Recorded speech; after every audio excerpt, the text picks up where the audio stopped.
Yeah, okay. Good afternoon, everybody. Welcome back. Yeah, and so we have talked about the variational autoencoder from the morning session, and we were talking about the implementation. So I will upload the code to my GitHub, and you can track after this. I'll put it on the chat. I haven't uploaded, but I will upload after this workshop, and you can track yourself. And the basic idea are exactly the same as we just show here in the loss function in the training procedure. Yeah. So here I will just show the training this variational autoencoder. Will give us a very good results on this so-called switch role. So at the beginning, you will see the generation quality is kind of noisy and doesn't have any desired shape. And as you go along the training process, you see it's getting better and better.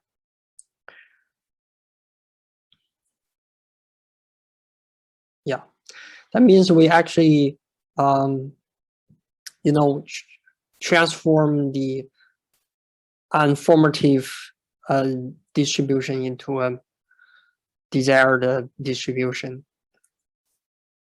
And at the end, you will get a result like this. This is most of the energy will concentrate along this path. Yeah. Okay.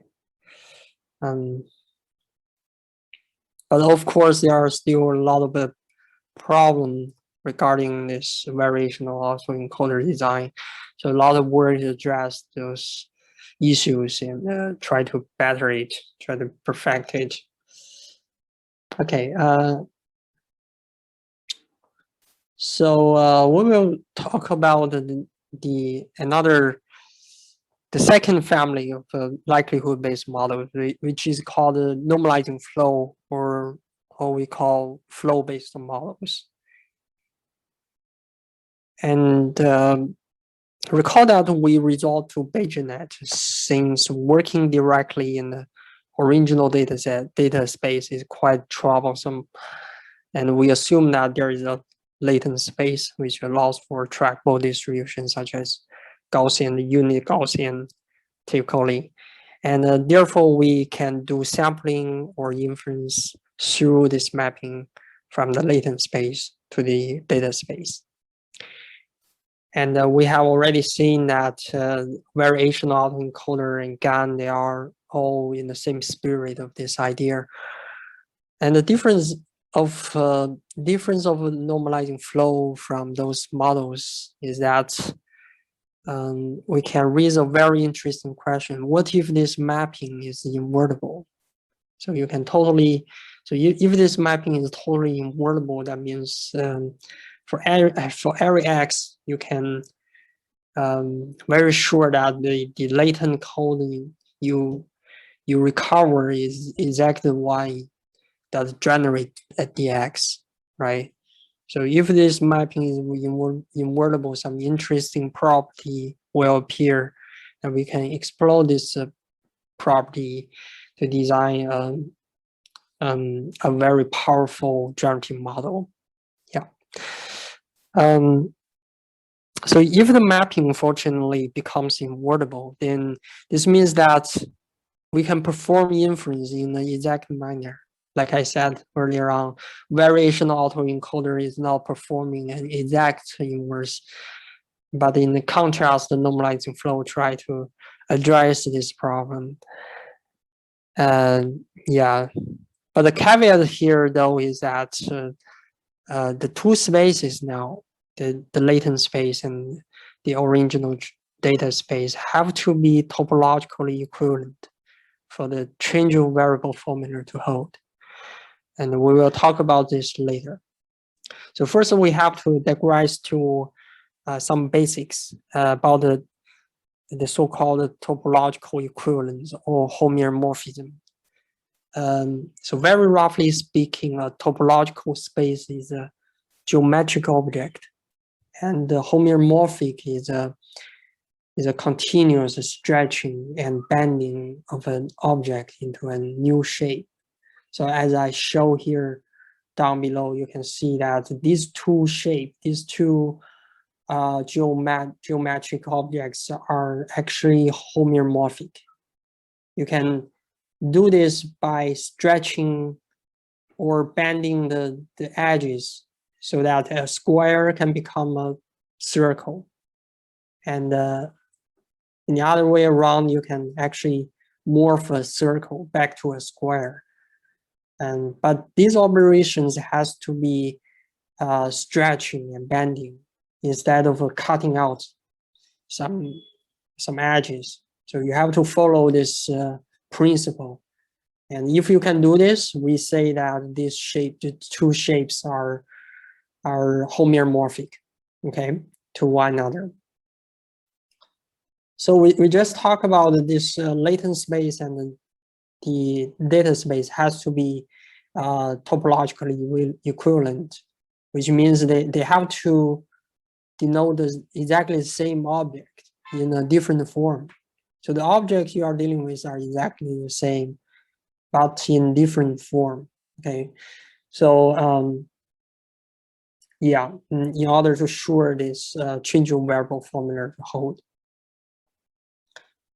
Yeah, okay. So back to our settings, we want to design some mapping that can maps from latent space to the data space, and also ensure that this mapping is invertible. And we know that these two spaces has to be homeomorphic, right? So so if we are dealing with a finite dimensionality, which is the most cases we encounter in daily life, because we are using computer to cache all the data we have, and this data has to be finite dimensions, because you don't have a computer that can cache everything, right? So you have to use a finite dimension to represent the object you are representing. So which means that this two space, if they are homeomorphic, they should be in exactly the same dimensionality. You see what I mean?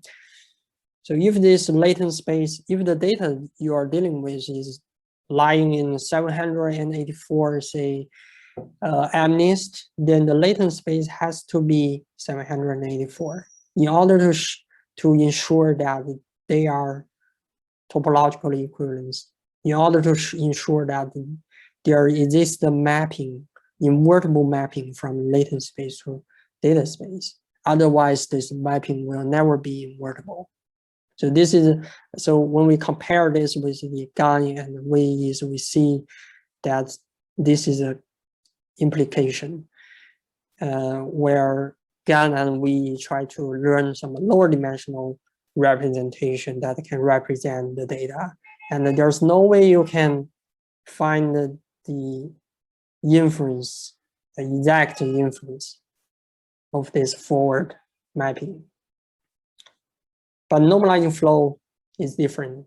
It has to be, the dimensionality has to be equal, exactly equal to one another. Okay, is there a problem? Is there a question?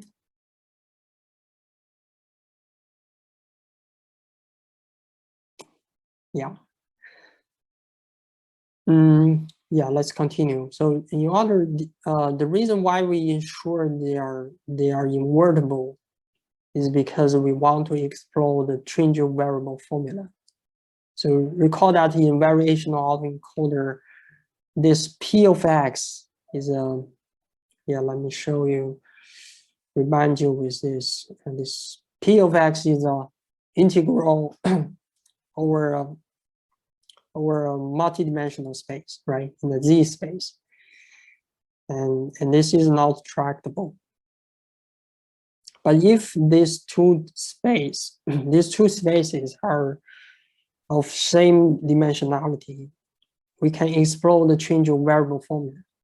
The changeable variable formula says that given two topologically equivalent spaces, a normalizing flow defines an invertible differentiable function G from X to Z from the data spaces to the latent space. Both are in this Rn space, such that the latent code equals to G of X. And then we can actually evaluate the probability density of X, which is given by the probability of G of X in the Z space. Remember, this is just a Gaussian. When we have this mapping, we forward the X into this mapping, and we have this latent code Z, and then we plug this Z into this density, Gaussian density function. We can actually evaluate this term, okay? But there's another something else you need to ensure you need to ensure to consider, that we have an additional term here, which is called the determinant of the Jacobian. Okay. So when we have a G function, we can actually evaluate its Jacobian matrix. And we take a determinant of the Jacobian matrix, we'll get a number, and we take the absolute value of this determinant. So this is just a scalar here, and this is scalar as well. So at the end of the day, you will get exact value of how likely this point would likely to occur in the training set. Yeah. So F is the inverse of G, and the moment from the base density. Yeah, the base density refers to the latent density here. So the movement from a base density to complex density is a generative direction, because when you map some latent code in the latent space to the original space, you will apply this F function instead of G, right? G is the inverse direction, is the inference direction, whereas F is the generative direction. And the function G acts in the opposite direction, called the normalizing direction, because it actually pushes a very complex irregular data distribution towards a simpler and more normal form. That's why we call it normalizing flow. Now you can understand, as its name implies, it's normalize your complex data distribution into a very simpler form, so that you can manipulate in the latent space and get back to the original space, see what it looks like. Yeah, that's the key idea of normalizing flow. Yeah, is that clear? No more questions? Okay.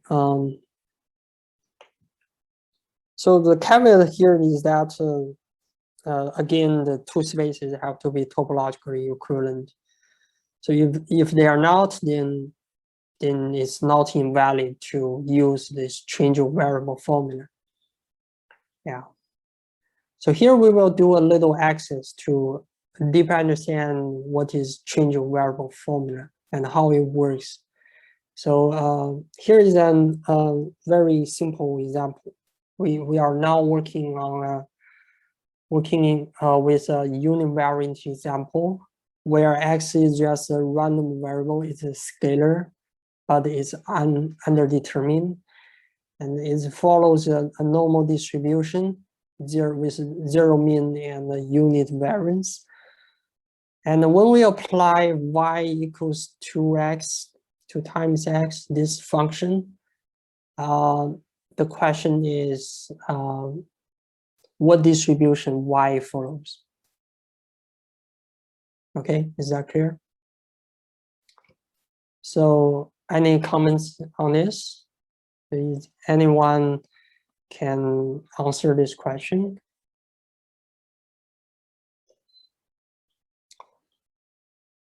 Yeah, it's normal. Yeah. Why is it normal?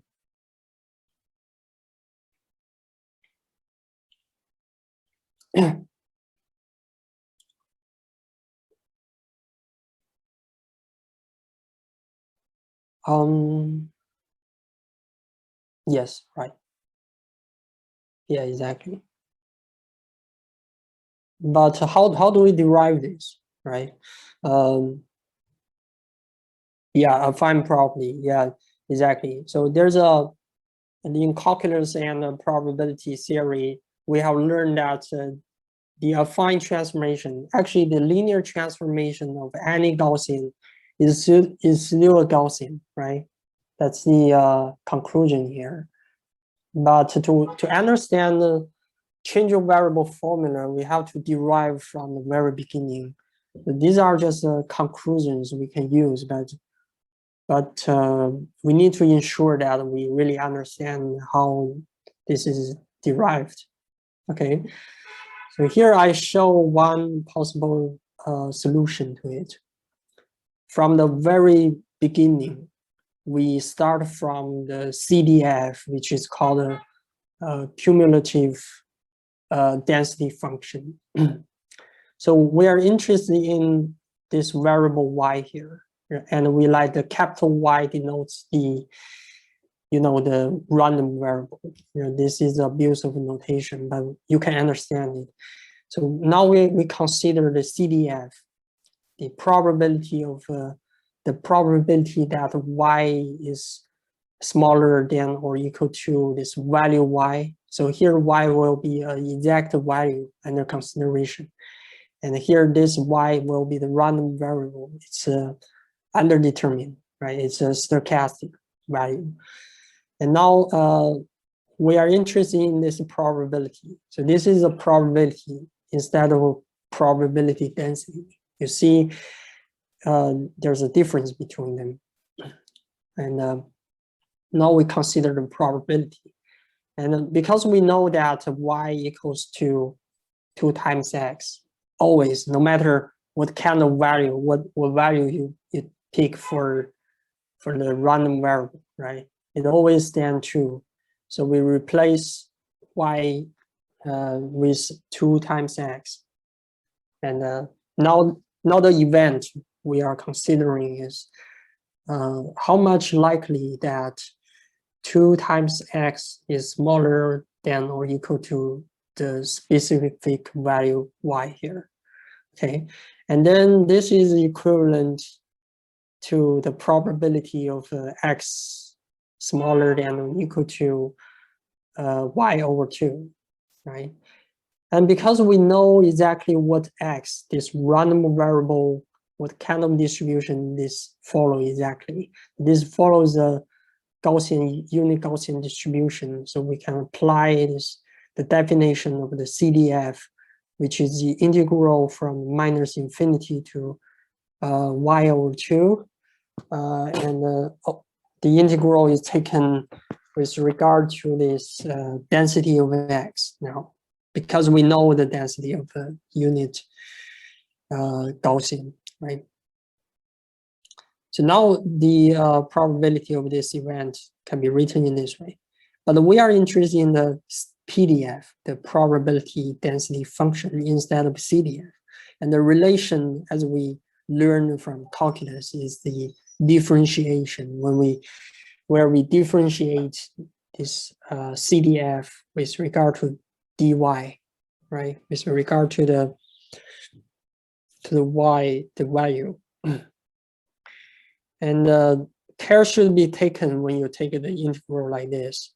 So the calculus rule tells us that by taking derivative of such a form, you don't have to care about the lower limit. All you have to care about the upper limit, and you plug it into this integrand, then it's done. Is it done? No, it's not done.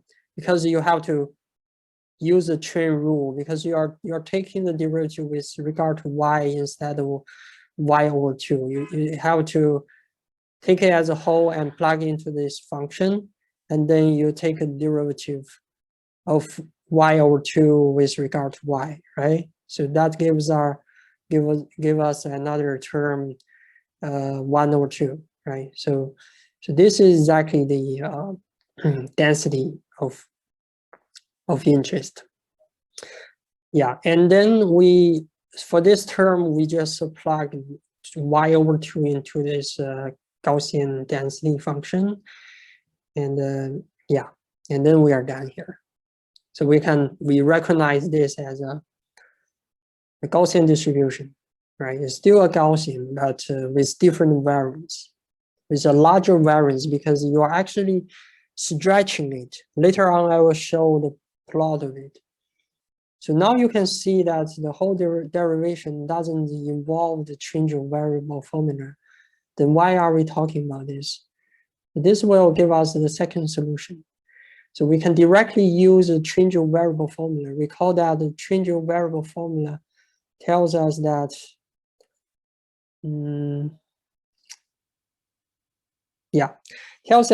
the probability density function of interest is given by the base density times the absolute value of the determinant of the Jacobian.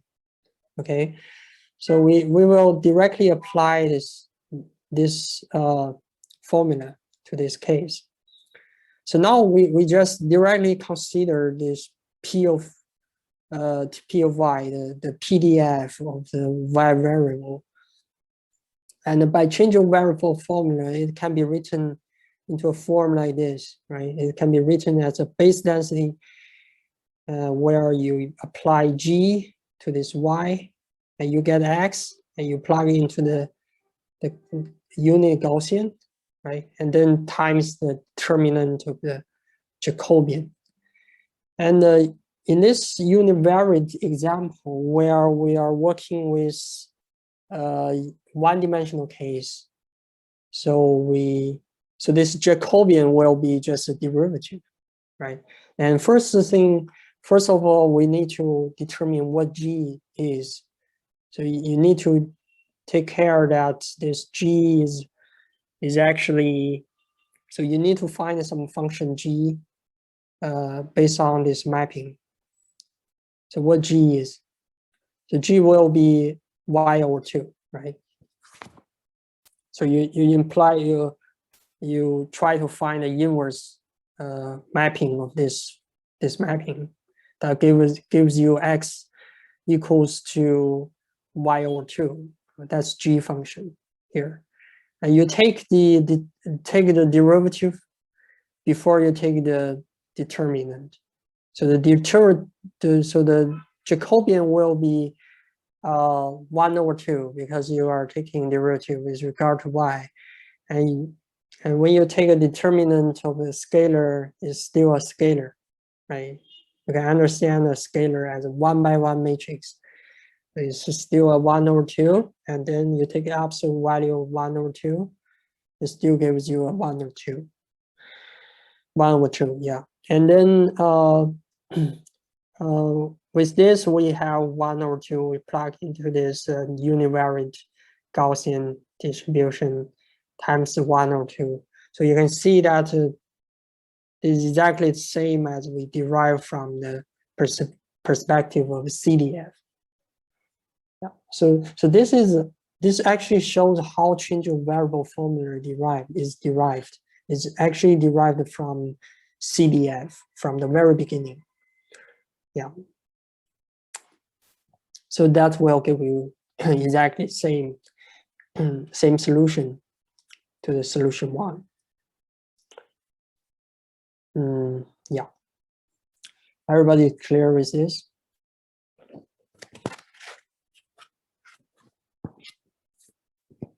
Oh, okay. So this slide will show us the transform procedure from X space to Y space. So you also know that this mapping is totally invertible. Given x, you can find y, and given y, you can find x, right? So you actually flatten the univariate after this transformation. That explains why you have a larger variance in the resultant random variable, right? And you can apply the invertible mapping, the inverse mapping from this Gaussian with larger variance back to the univariance. Okay. Yeah, that's that. Yeah, and here comes a very more advanced case, more complicated case. So this will be a hard case to derive. So the question here is still we are now dealing with multivariate case, because most of the case we are, like we said, we are dealing with images and high dimensional data, all kind of high dimensional data, and we have to consider the Jacobian, the specific Jacobian matrix instead of just a derivative, right? So here we will consider multivariate case, where we consider three random variable that follows this unique Gaussian independently and identically. And the question is that what's the probability density of y plus z given x plus y? Yeah, we can think about it for a few minutes before we see the answer to it. Anyone have any idea about how to derive this?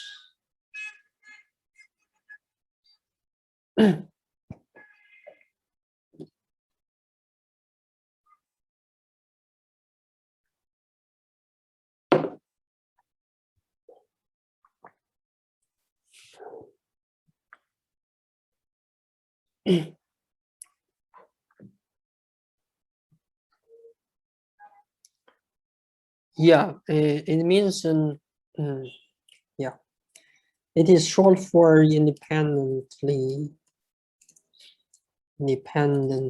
and identically drawn from this Gaussian distribution. Yeah, they are independent samples, a random variable. Yeah.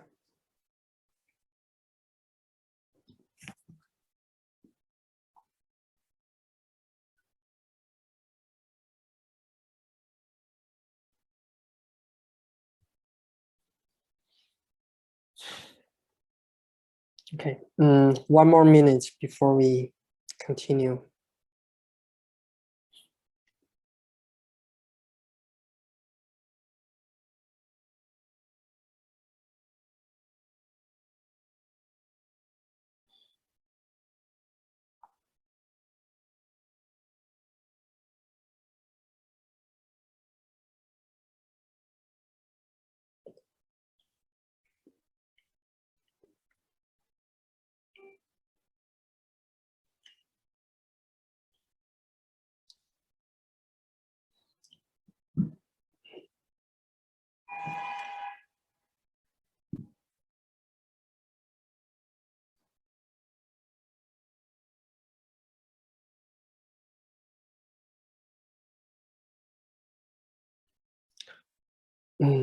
Anyone?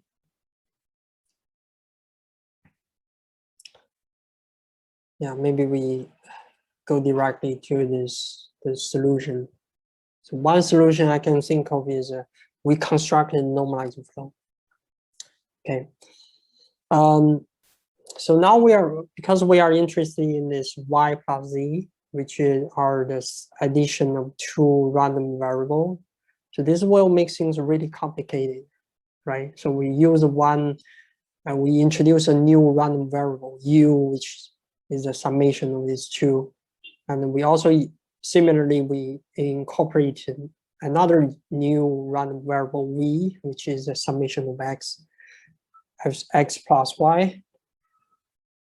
And now we incorporate another random variable w, which is exactly z, which has no difference from z here. So this is quite tricky, but later on you will see this is really a smart design. This is the mathematical trick. You see the math beauty from such an example. Okay, so why we have to incorporate this additional dimension, this additional random variable, is because recall that this, if you want to construct a normalizing flow, you have to ensure that the dimensionality between the latent space and data space are exactly the same, equal to each other, unlike you see in the GAN and variational autoencoder. Okay, that means the number of random variable you are considering is exactly the same as the number of pixels in the context of images. Okay, so you can regard this. So you can regard this y, x, y, z as some image pixel. We have 3 pixel, a very weird image that contains only 3 pixels, and we assume that there's a latent space which also have a 3 random variable that generate this weird image. You see what I mean? So from this perspective, you can understand why I introduced an additional random variable here. Yeah, and later on you will understand better than this. Okay, so if we can write in this way, that means further we can actually write in matrix notation that will facilitate our analysis. Okay, we can construct a vector u v w, which is equal to a matrix times the random variable under consideration, x, y, z. Okay, and you can check whether this is correct. The first row is 0, 1, 1, and followed by 1, 1, 0, followed by 0, 0, 1. Yeah. And in linear algebra, I'm pretty sure you'll learn this, how to check whether this linear transformation is invertible. You just have to check whether this matrix is invertible, which is equivalent to checking whether the determinant of this matrix is non-zero, right? If it's non-zero, then this linear mapping is invertible. Yeah, anyway, you can check and you will see this is invertible from the perspective matrix that will facilitate the analysis. Okay, so so now we want to evaluate the probability density of UVW, right? The vector form of the random variable, which in a statistical theory is called a random vector, not a random variable anymore. Okay, now we are interested in the probability density of the random vector, and by using the changeable variable formula, we know that the P of UVW can be written as P of XYZ. XYZ are the function of UVW, and times the absolute value of determinant, the Jacobian. So the Jacobian here, when you take the derivative, the Jacobian of this over this, you will get this from the matrix calculus. You will see that Jacobian is actually a matrix. Happens to be the linear transformation, this matrix, and you can calculate the determinant of this matrix, and that will give you a number, right? And for this XYZ, we know that these are the function of UVW. So how to determine XYZ when you have UVW? You just take the inverse away, right? So you multiply, pre-multiply A inverse on both sides. So these two terms will cancel out. And this will give you the form for XYZ. So which is this. So now this will conclude this problem. Why is that? Because we can show that this is actually a Gaussian distribution if you derive this. If I remember it correctly, this determinant is 1, which is just 1. And this is still a Gaussian distribution. So you see the joint distribution between U, V, W is a Gaussian distribution, right? So now we need to solve for P of U given V, right? So if the joint distribution, so Gaussian distribution has a very nice property that the joint distribution is Gaussian, then the marginal as well as is a conditional distribution is always Gaussian. So this is you can actually derive it from the very beginning. So I won't show it here. So anyway, you have a form like this, and then you can apply the Bayes rule, and you can derive a form like this. Then you conclude this this problem. Yeah. To understand what is changeable variable formula, to ensure that everybody is on the same page. Yeah, and later on we will get back to the machine learning part, and we'll see how to design a normalizing flow following this principle. Yeah, but this is I think this is necessary. So yeah. Do we have any questions regarding the axis, the exercises? Okay,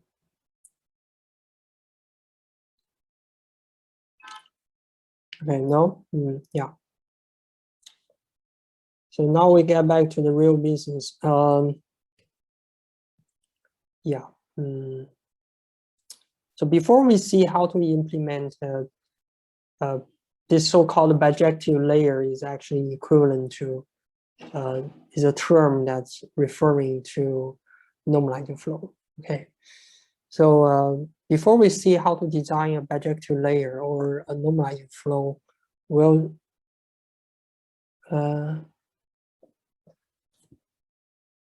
P of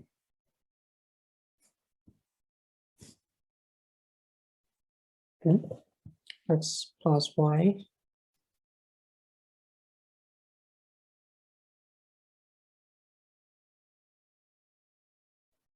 No, you couldn't do this. By the definition of independence, it only applies to, so if the two variables, yeah, you're making a mistake. So if the two variables are independent, that means the joint distribution between x and y can be factorized.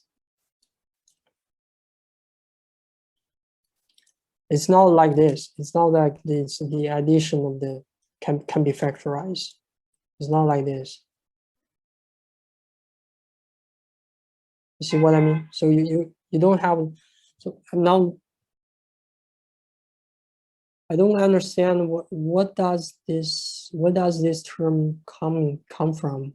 P of x plus y plus x given x plus y. Where did you get this?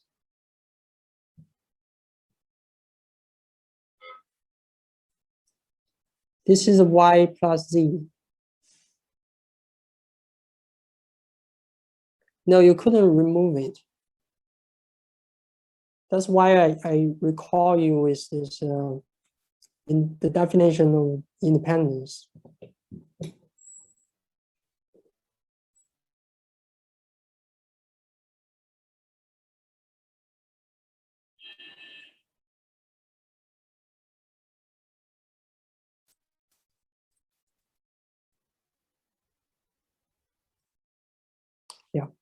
Thank you. Okay, to increase the model capability, we are stacking up multiple bijective layers. So you can see now the design principle is that we can design one particular bijective layer, and then we keep applying this or any other form of bijective layer in order to increase the model capability. Yeah. And now you can still see the changeable variable formula still hold true, because the composition of the bijective layer is still a bijective layer. Do you see what I mean? The composition of invertible function is still an invertible function.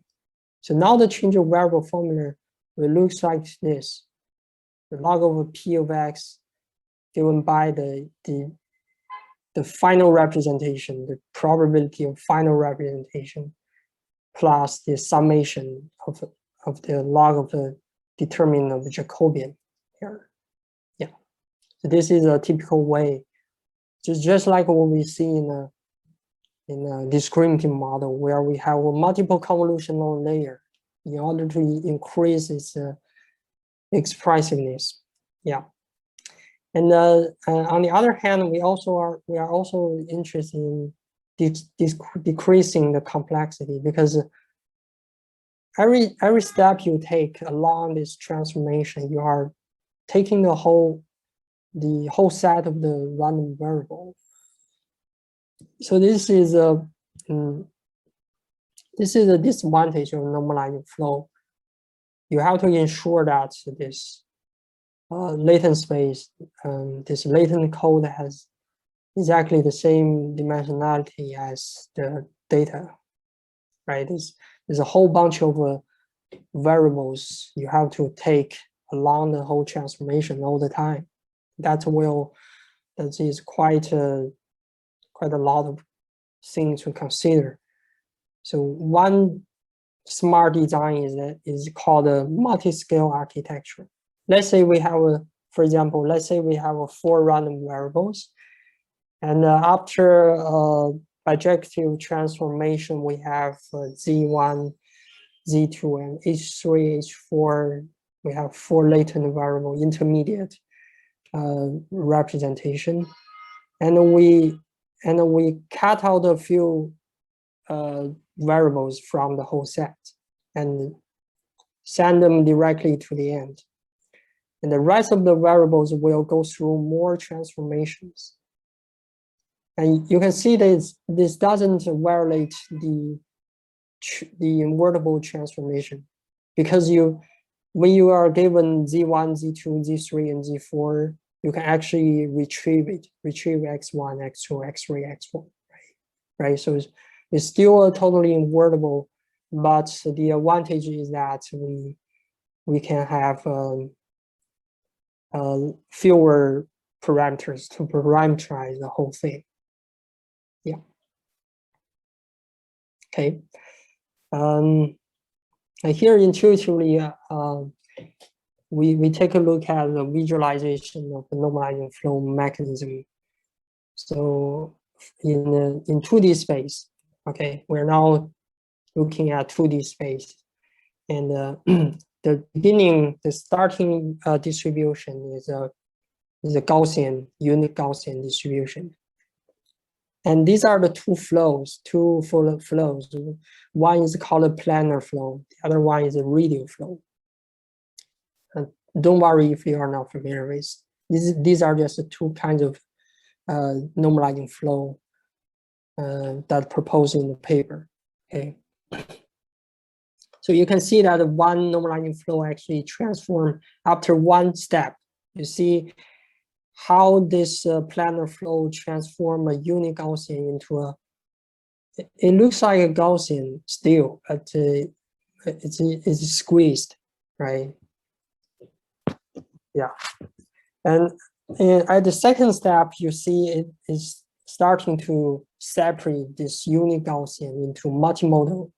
You see this power of this normalizing flow. It can split one unit Gaussian, one unimodal distribution into two unimodal distribution. And then as you go along, you see it can approximate, it can model more and more complicated distribution. Now you can see there's multiple modes for this distribution. Yeah. And as for the radial flow, it works different, but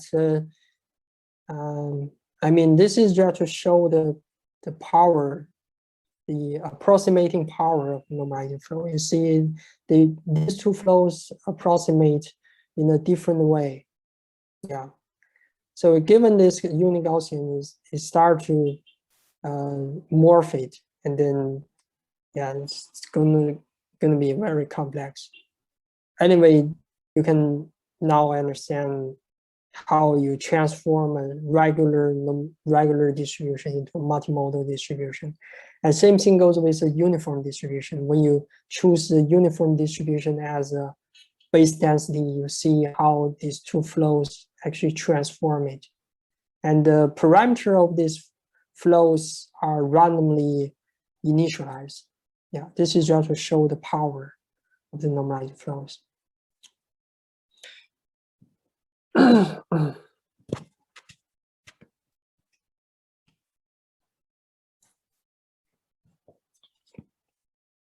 Oh, like I said, what's the transformation function? Yeah,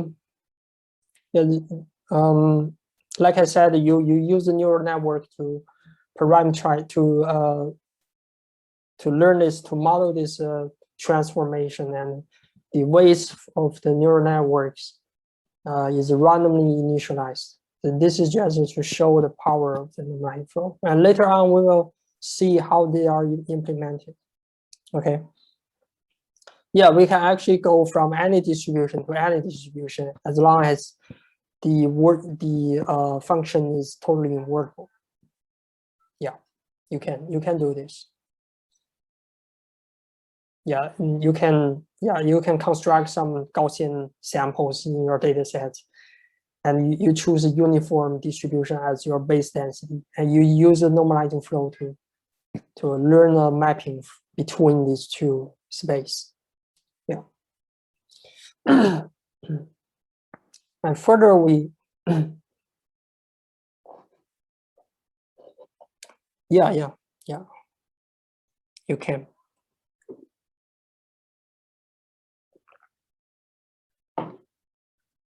Yeah, this is quite amazing. Okay. Yeah, and this slide show you that further show you that the approximating power in terms of Jacobian. You see this grid. Now these grids are straight, right? Which means that you are now working, and you are now dealing with Euclidean distance, where the space, like what we live in the universe, we are living in the Euclidean space, but actually we're not. I mean, in everyday life we are, right? And after transformation, you see normalizing flow, how a normalizing flow morph the grid. So it has to twist it in order to transform these two moons into a Gaussian. It's a uni-Gaussian. Like I said earlier on, the object doesn't change. What is changed is the form of it. Okay, the object never change. Do you see what I mean? So what you change is the space. You actually morph the space to twist it, so that this space is twisted. It's not a Euclidean anymore. And in order to make sure that the sample looks like a unimodal Gaussian. Okay. So the more the space is twisted, the larger this term will be. This is called the infinitesimal volume in some paper. So you see, you change one step, a little infinitesimal change on the data space, and how it's changed, how much it is changing in the latent space. So this is actually, we here provides the physical meaning of this, the significance of this term. And in the opposite direction, when you assume that the latent space is a Euclidean space, you see this grid are straight.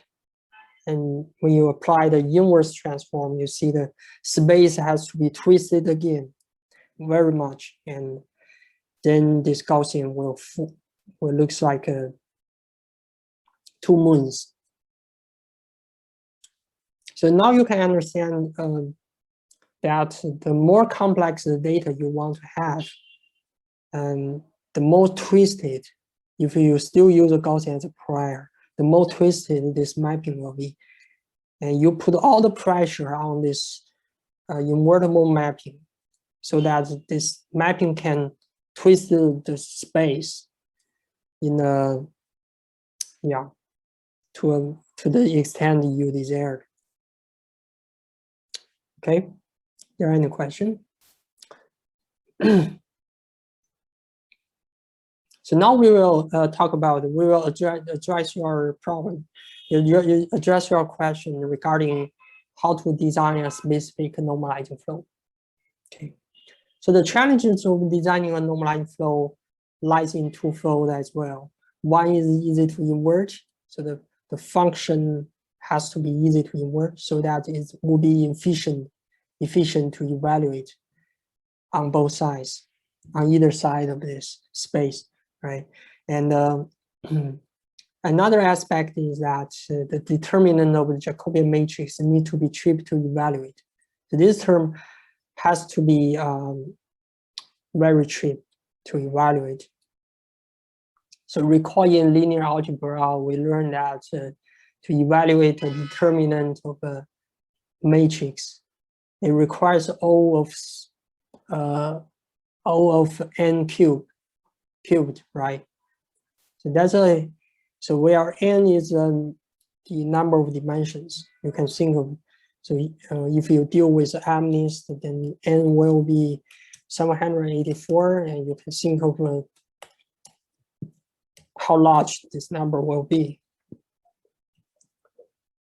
right? So this is going to be very expensive if without any smart design. So evaluating this term will be problematic. So these are the two challenges in designing a normalizing flow.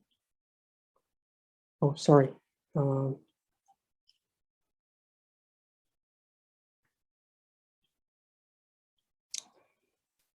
Yeah, uncubed, yeah.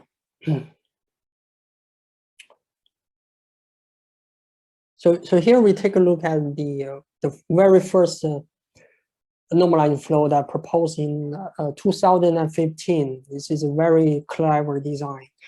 So this is called the coupling layers. Okay, and an instance of coupling layers is called a affine coupling layer. This is the most commonly used layer. Yeah, and here is how it works.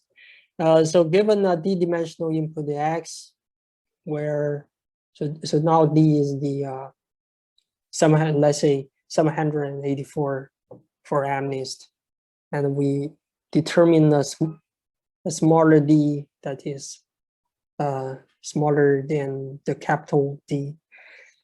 And the idea is that we split the dimension every step along the way.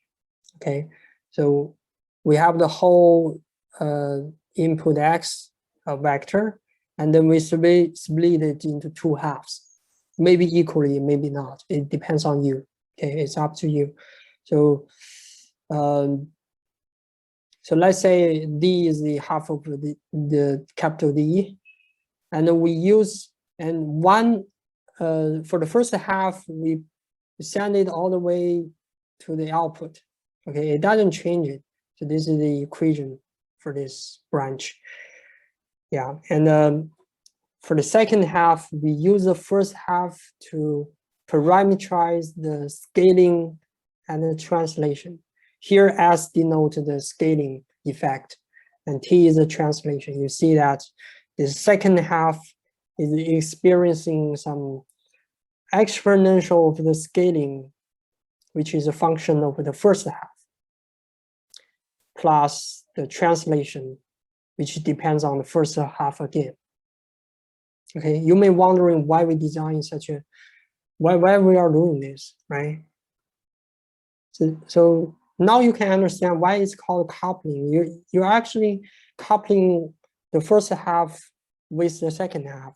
You want to mix the total dimension, every possible direction, every possible dimension, as much as possible. That's why we call it coupling. Okay, so the advantage of doing this is that the Jacobian can be really nice.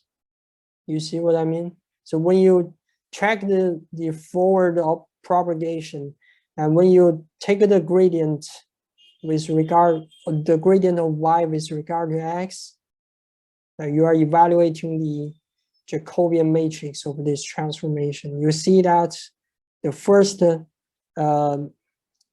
the first block matrix is just nothing but an identity matrix. Okay, and the last block on the right hand side corner is just a diagonal matrix. And this one will be on the left side, lower corner. This will be really complicated.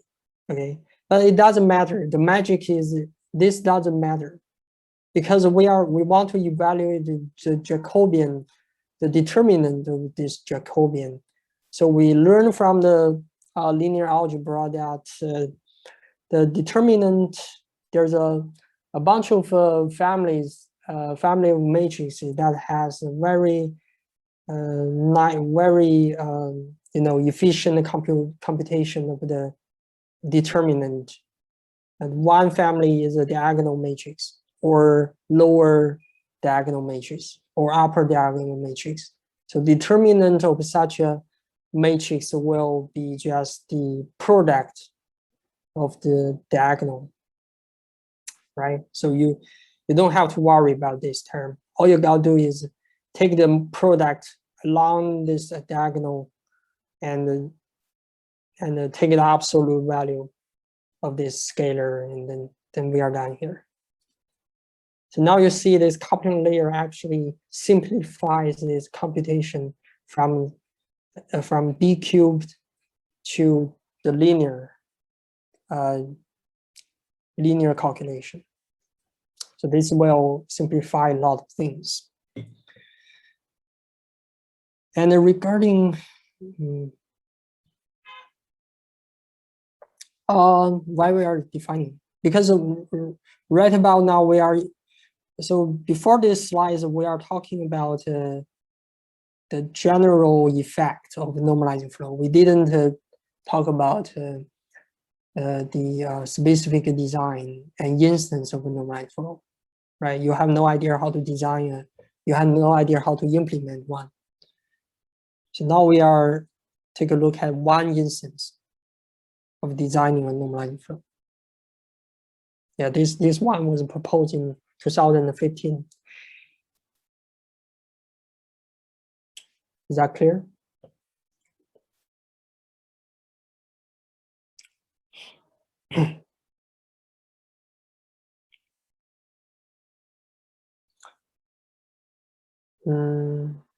Yeah, exactly. A two set of random variables. Yeah, you can understand they follow different distributions. Yeah. So recall that we have two challenges, right? One is the ease of the inverse. The other one is the efficient evaluation of the determinant of Jacobian. And here the coupling layers, we show that it has a very efficient evaluation of the Jacobian. But how about the inversion? Okay. So you can actually show that the inversion is also quite efficient using this copying layer. So let's say we have y1 and y2. Now the question is how we retrieve x1, x2. So obtaining x1 is quite efficient. You just have to set it as y1 and you're done here, right? So what about this one, the second half? So in the second half, you just have to apply the inverse of this forward propagation, right? You subtract t from y, you subtract the translation, and you divide the scaling. Okay. Yeah.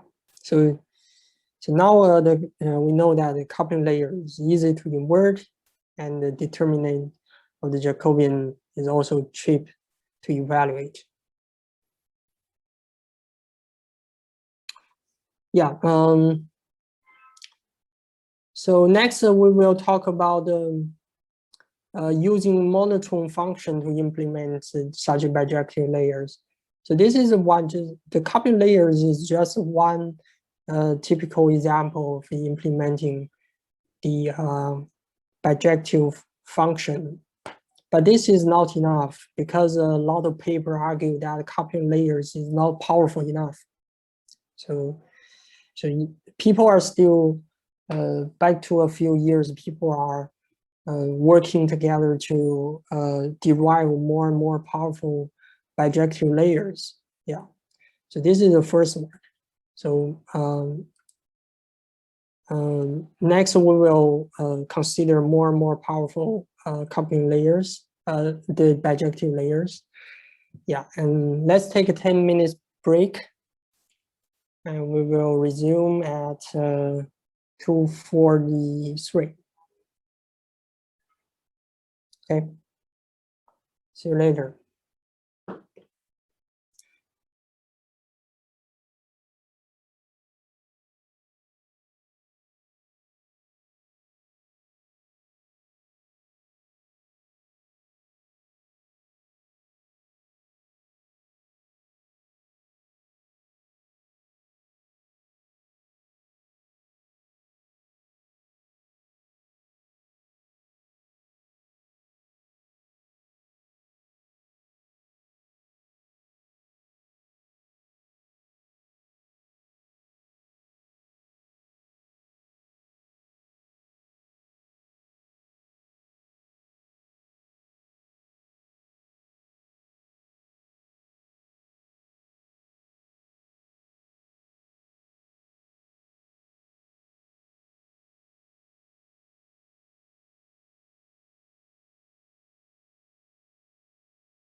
Everyone's back.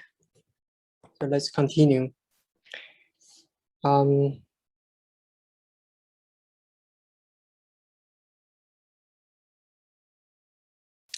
Okay, and now we will take a look at another kind of design that allows for cheap evaluation of Jacobian determinants and inversion. The basic idea of this design is that if the mapping from the latent space to the output space is element-wise monotonous function, then it's a natural invertible mapping, right? And do you see what I mean? The monotone function is itself an invertible function. So this works to design new normalized flow. So one of the examples is called mixed log CDF. So key observation is that a CDF, cumulative density function, is always invertible. So let's review a few things about the CDF. So a CDF is a non-decreasing right continuous, which is a range in this particular interval 0 to 1 inclusive, right? Yeah. So for example, sigmoid is actually a CDF function. We take the form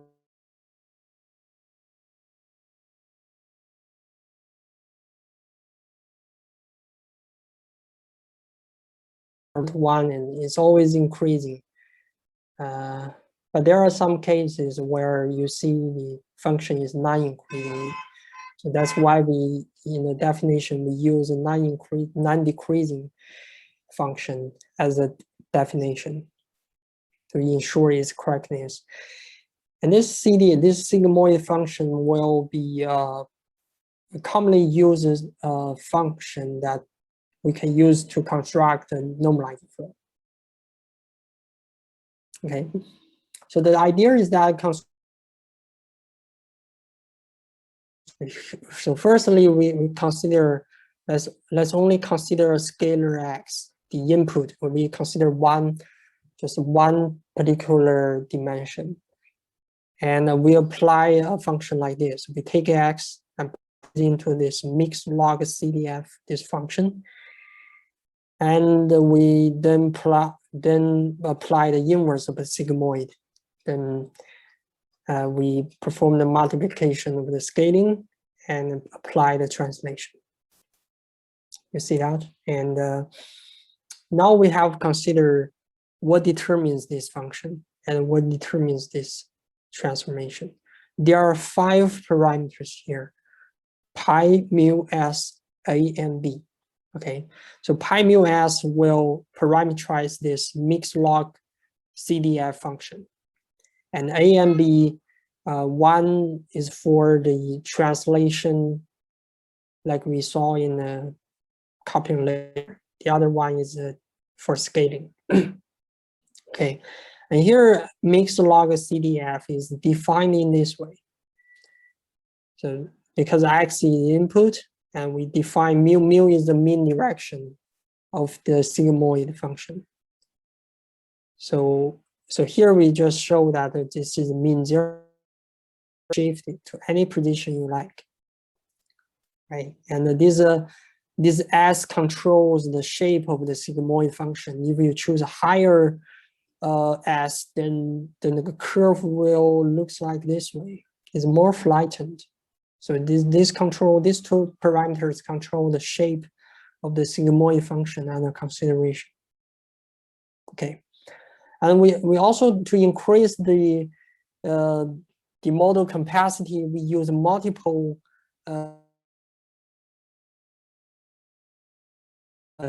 mixture of a sigmoid. That's why we call it a mix. Okay, so this is a mixture of a K-mixture sigmoid function, and with its prior pi I, which is also a learnable parameter that we are trying to approximate. Yeah, and all these 5 parameters is actually conditional on the second half.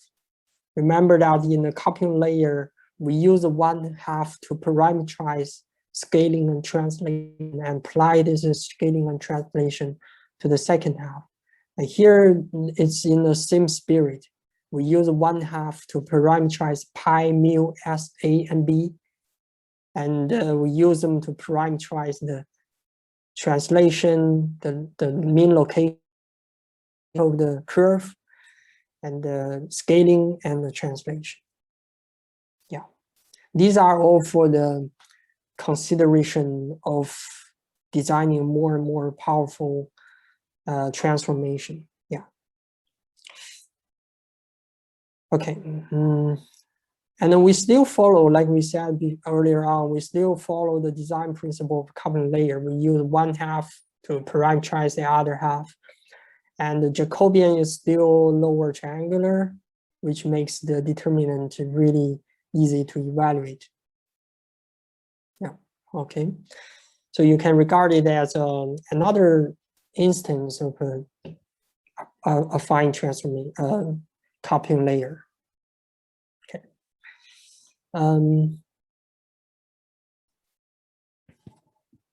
Yeah, there are indeed some limitations. This is a good question. And the most powerful so far, the most powerful bijective layer is called a Regio flow, which shows that the Jacobian is learned is not either upper triangular nor lower triangular. It's a full matrix. So if it is a full matrix, that means that you can,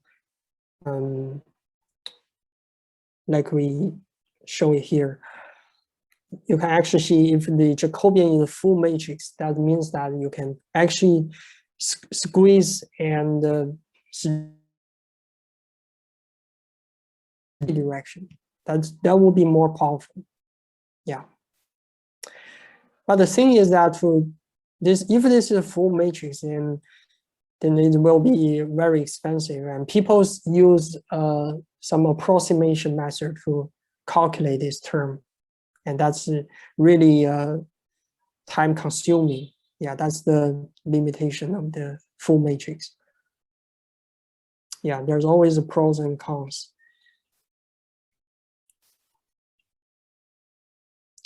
So the major limitation of lower triangular Jacobian is it can just the capability of this is relatively limited as compared to the full matrix.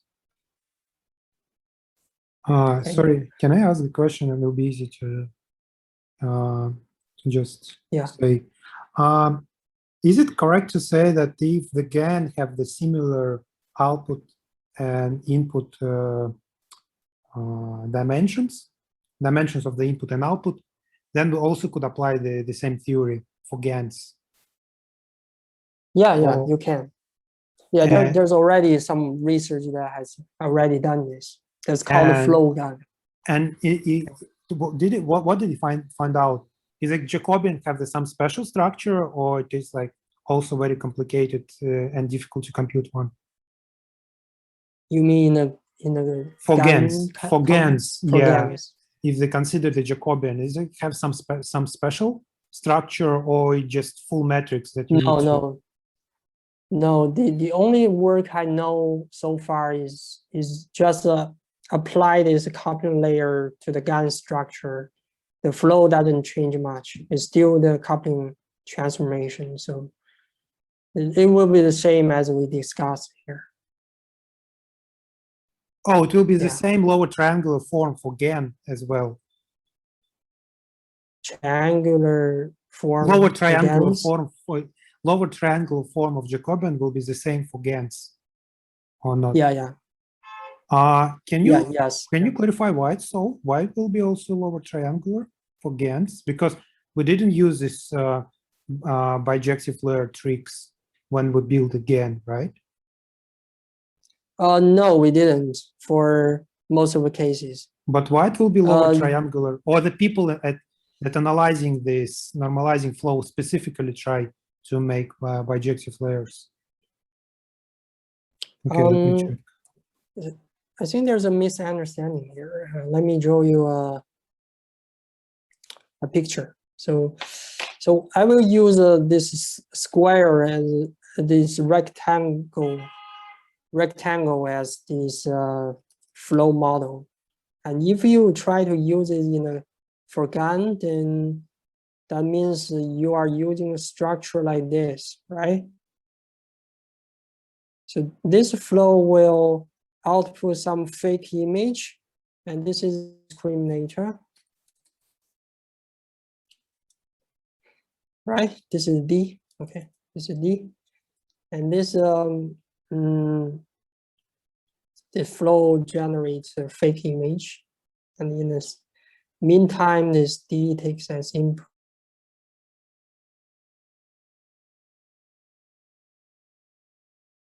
Asking?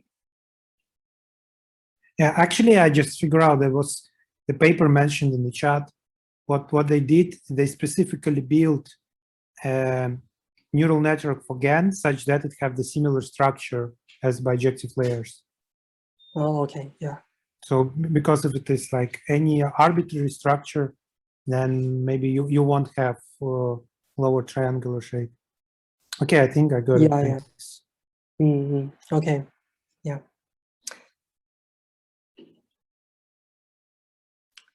Right. Okay, that's that. So here we will take a look at another way to design bijective layers by exploiting Regio networks. So if you are familiar with deep learning, you must have heard of this. It's a well-known network called the Regio network. Deep neural networks avoiding vanishing gradients by stacking blocks of the form y is given by x plus the residual. Right? Instead of learning the whole mapping, this method try to model the residual of this. There's a shortcut from x to y. Right, that's the key idea. So mathematically, by restricting f to some specific form, it is possible to enforce invertibility. So if this is invertible under some well-meld condition, then we can exploit it. And we can use it as a tool, a powerful tool to design a bijective layer. Okay, you see what I mean? So formally, if a function has a certain residual form, the Jacobian determinant can be computed with the matrix determinant lemma. I'm not sure whether you are familiar with this lemma. We will see as we proceed to this page 70. Yeah. First, we will show that the planar flow is a special form of residual flow. So before we talk about this, someone has already. So here we show that the planar form, the transformation of the planar form looks like this way. So you take z as input, and the output will be looks like a form like this. So z plus e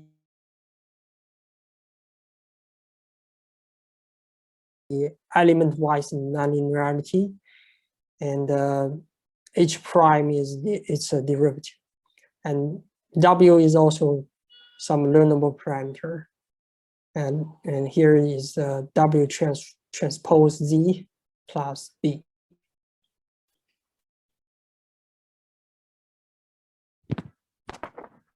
Oh, can you hear me now? Probably.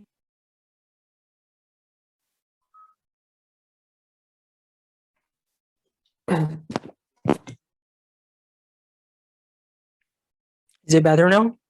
Hello? Okay, yeah. Okay, yeah, this is a planar flow, right?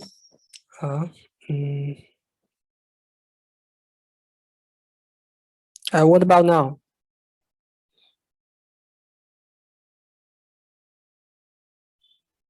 Okay. Oh, okay. Now it's okay for everyone. So let's continue. Yeah, this is a planar flow. And remember that we have to, every time we design a bijective layer, we have to consider whether it has a cheap evaluation of log determinant Jacobian term in OD time, right? So this work actually show that the planar flow indeed has one. And we redefine phi of z as the h prime w transport z plus b times w. Then they show that the determinant of Jacobian can be written in this form. So all you gotta do is, you know that the determinant of the function of the matrix looks like this, well, can be written into 1 plus u times some phi of z. Yeah, this is so-called matrix determinant lemma. We will introduce formally later on. Yeah. So another implementation of a residual flow is the Sylvester flow. The reason why we call it Sylvester is that it's exploiting the Sylvester's determinant identity, which says that the determinant of the identity matrix plus AB is equal to the determinant of I plus BA, as long as they are compatible. Okay. Okay, and yeah, so the Sylvester flow generalizes the planar flow. You see, all the terms in the, all the quantities in the planar flow is just a vector.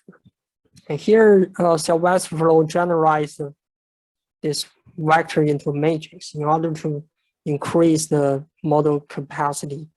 So Z is still a vector, but here the multiplication is taken in the matrix level. Okay, and yeah. So now the question is how we determine the Jacobian of this transformation, this Sylvester flow. So we take a determinant of Z prime over Z, and we the partial derivative, and take the determinant of this Jacobian. We can show that this is a determinant of the matrix by the identity matrix plus some diagonal matrix times BA. Yeah, you can actually derive it by using this Sylvester determinant identity. So this calculation involves nothing but some matrix multiplication and yeah, matrix vector multiplication. So it's going to be efficient. Yeah, but the okay, we have a question here. In bijective specification. No, bijective layer is actually an umbrella concept.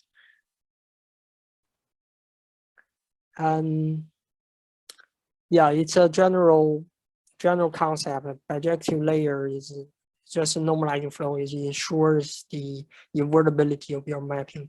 And Sylvester we introduced here is a special case. Yeah, when h is exponential, h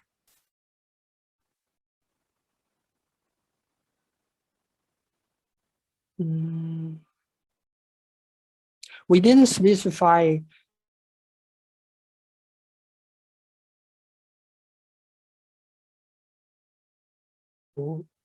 activation. Yeah, we didn't specify it. You can choose whatever you like, as long as it has a derivative. As long as this derivative is well defined. Okay. Yeah. So the problem here about the Sylvester flow is that in general, this transformation is not invertible. Okay.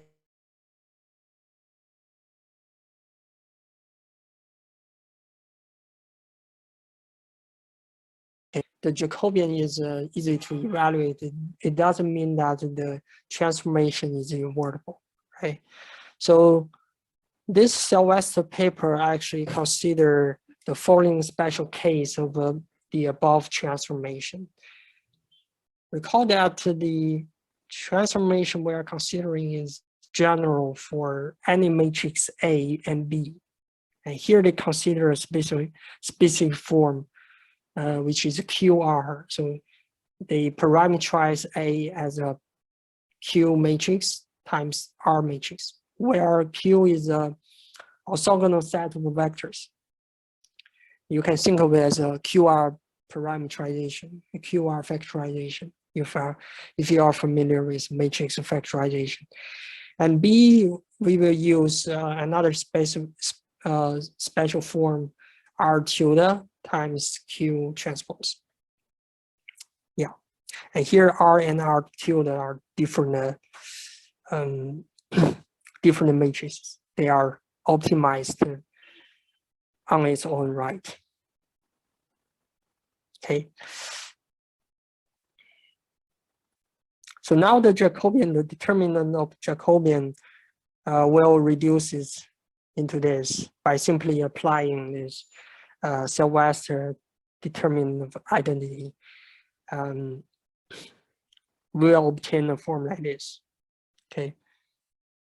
And to address the invertibility, this theorem actually show that under some mild condition, this R tilde, the diagonal entries of R and R tilde satisfying this condition, and R tilde is invertible, then this mapping is invertible.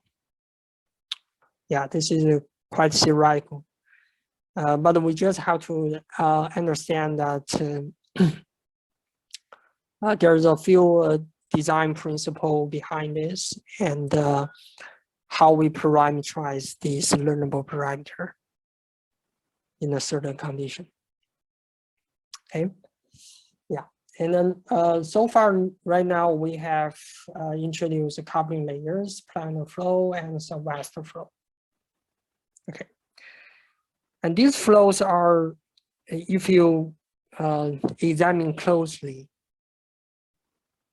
these flows are actually constructed one by one. There are finite countable number of layers throughout the whole transformation, right? You can actually count the number of the bijective layers. And here we will introduce another version of normalizing flow.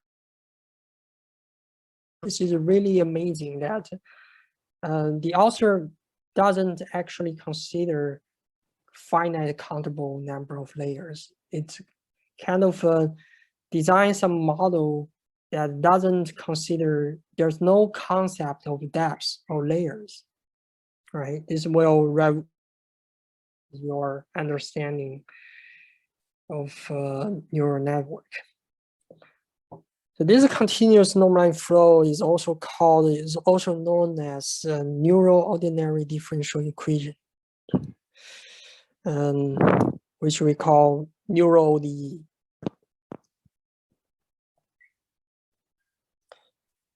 Neural ODE is the best research paper in NeurIPS 2018.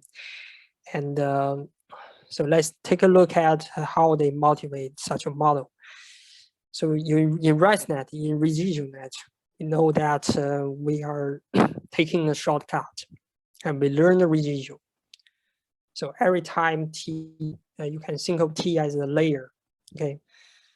From the first layer to the end, the last layer, the representation, the intermediate representation is given by the previous representation plus this Regio, which is further parameterized by HT and another learnable parameter, okay?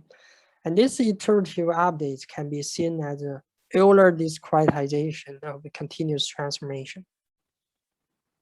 So the author know that what happens if we add more layers and take smaller and smaller steps.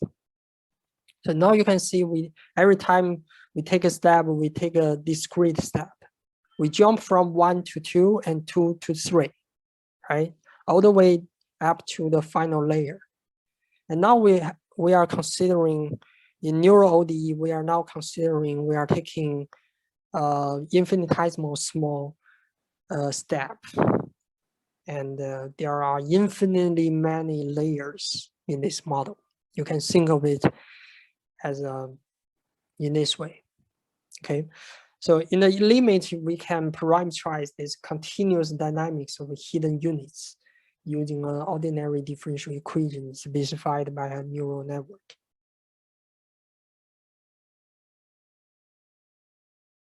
T to the left-hand side, and this will be the difference. So this is saying that the difference is determined by some neural network, okay? And when you take the limit, you divide it by the time step, the step you are taking. And when you take a limit, when the step is getting closer to 0, you see this difference, the ratio of the difference will become the derivative. That's by the definition of the limitation, right? So now you see that the hidden state, the dynamic of the hidden states is determined by some nonlinear function modeled by a neural network, which depends on h of t, the current state, and the time, the current time, and the learnable parameter. Okay, so this tells you how this hidden state change over time. Okay, here we will see it through two figures to make it clear.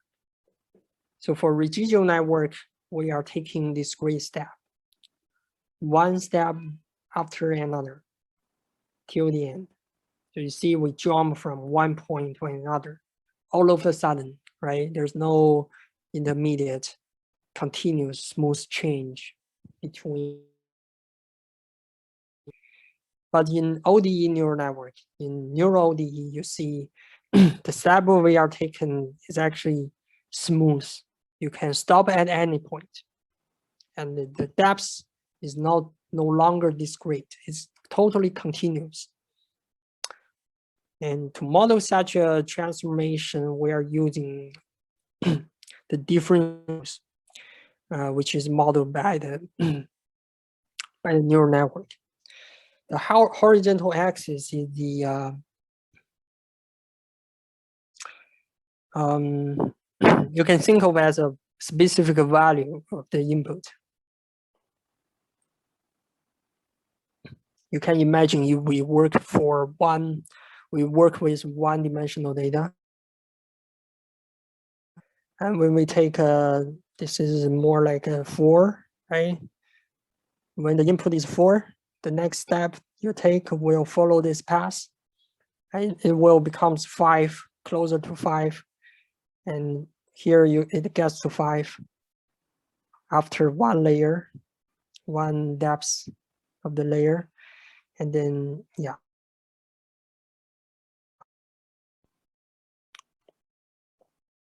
Okay, and the derivative of this path is given by this differential. Do I make myself clear? A vector is a representation. Vector, you mean in this particular figure?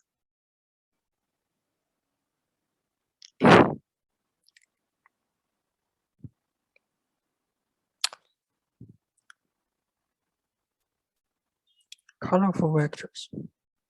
Oh, you mean the arrows? Yeah. Okay. The arrows is just the direction for the next step. And this is so-called the vector field, the gradient field. It tells you at every standing point, it tells you which direction you will take for the next step.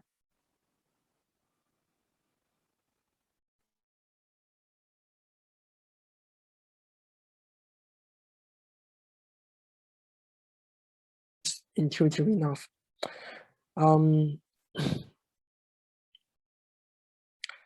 So the transition from the discrete residual network to the neural ODE is nothing trivial. So we have to ensure that we still can evaluate the log likelihood, right? Recall that in let's say planar flow, we are using such a transformation. The next step, the next state at t+1 is given by the current state plus this transformation.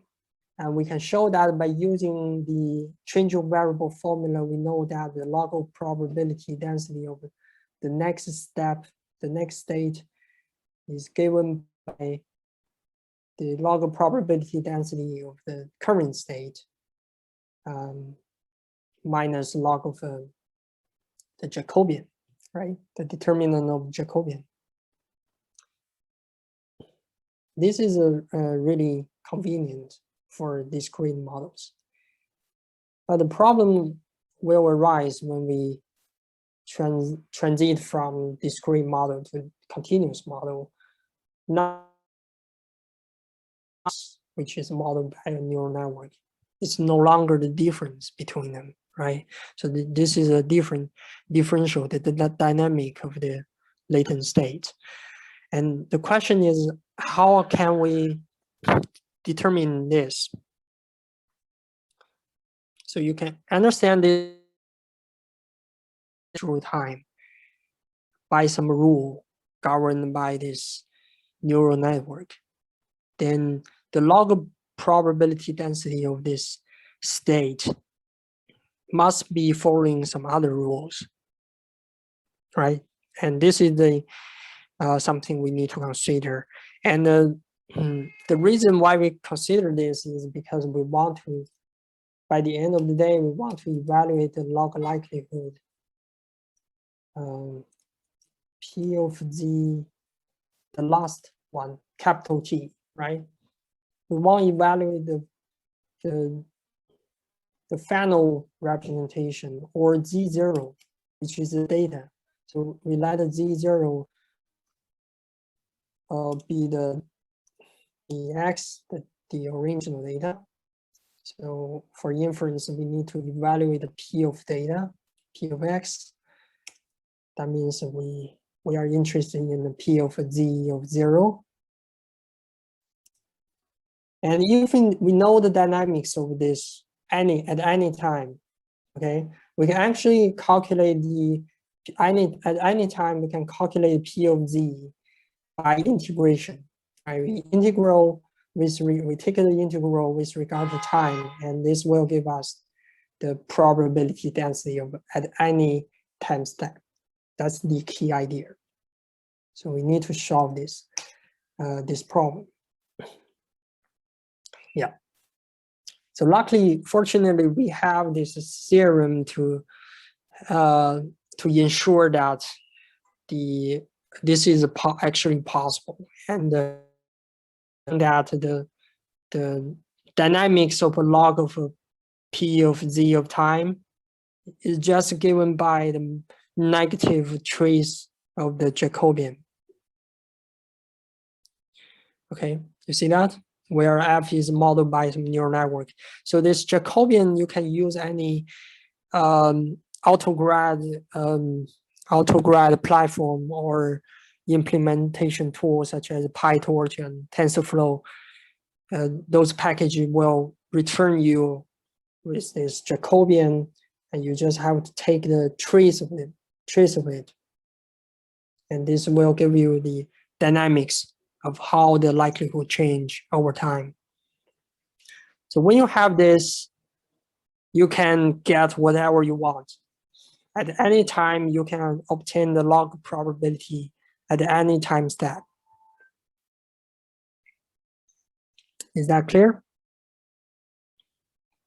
So for example, as an example application of instantaneous change of variable, yeah, I forgot to mention that this theorem is quite profound in this community. It is called the instantaneous change of variable.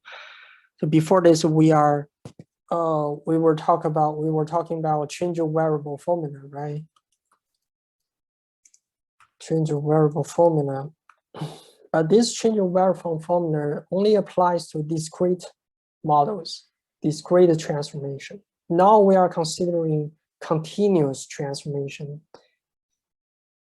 Okay, so that's why we call it instantaneous change of variable formula.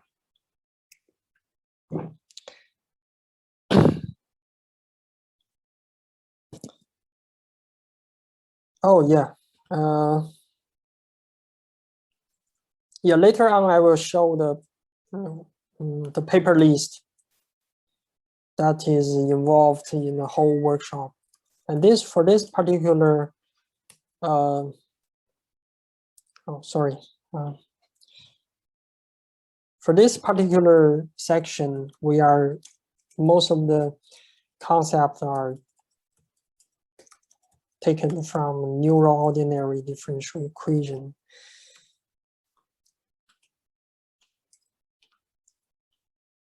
Yeah.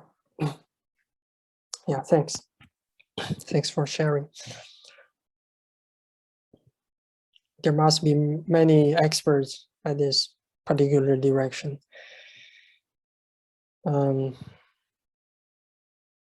Okay, and for example, we consider planar flow.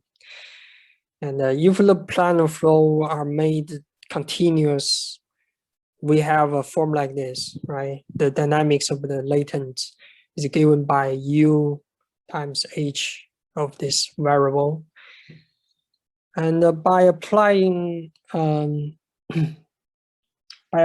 this theorem 1, the instantaneous change of, we can obtain its dynamics regarding the log probability density function.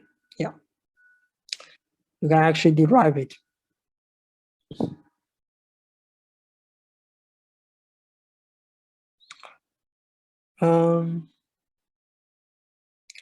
Yeah, the neural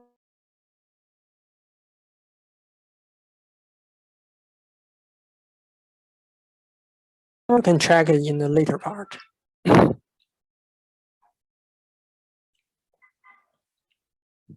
Okay.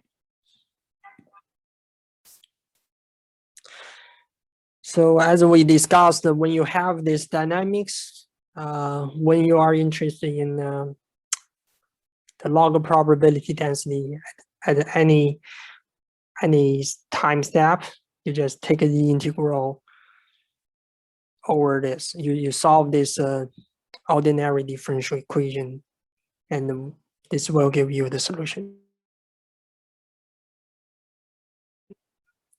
Yeah. Another extension to this is that this dynamics, this hidden dynamics, can be modeled not only one neural network, but also a mixture of them, right? You can see right now we have the summation of all the nonlinear function on the right-hand side. And this doesn't make things complicated because of this property, this nice property. Well, the determinant is not a linear function, the trace function is, which implies that the trace of the summation of the Jacobian is equal to the summation of the trace of the Jacobian, right? Because now the good thing about this theorem is that you only have to consider the trace of the Jacobian. And when you have a multiple Jacobian, the summation of the Jacobian, the trace of the summation will become the summation of the trace. So they are interchangeable. So it doesn't complicate things. We can still evaluate it in an efficient way. Yeah. While having more and more powerful models. Okay. Yeah, that's all for the normalizing flows. So now we can say that if the inference process is exact, then we have flow-based model. This likelihood-based model will lead us to normalizing flows.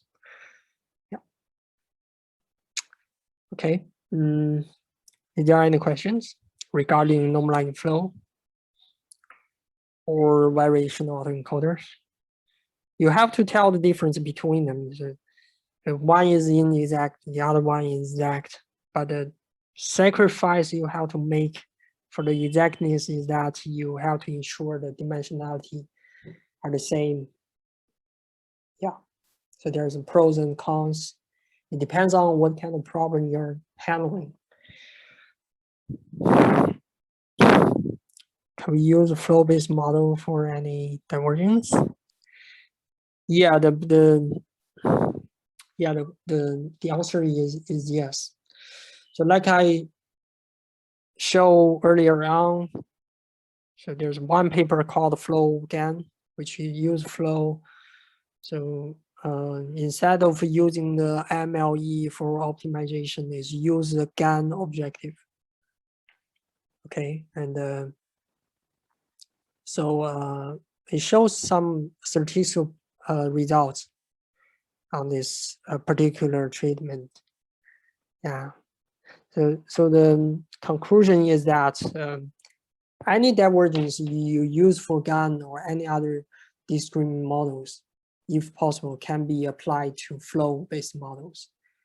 But the advantage of using flow-based model is that you can evaluate the exact likelihood. So if you can, why don't you use it, right? If there is a nice way to learn this model, why do you use some more complicated, more unstable, like adversarial training? Is the most problem about GANs. Yeah, you don't have to.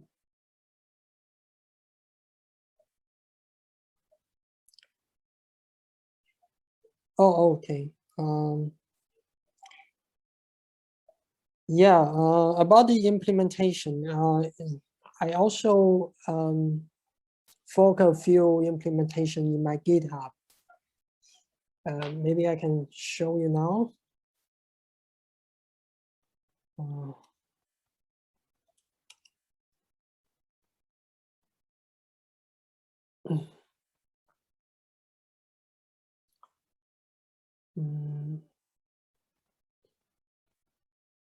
So residual flow is a is one choice, and this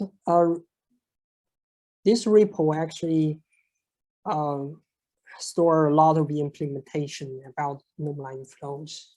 You can see through it. Yeah. I'm not so where is it showing that. Oh yeah, that's a good question. Yeah, I didn't show how to train this normalizing flow, but I think I saw you guys would follow it. So remember that we show the variational autoencoder. Where we show how to train a variational autoencoder. We actually maximize the lower bound of this.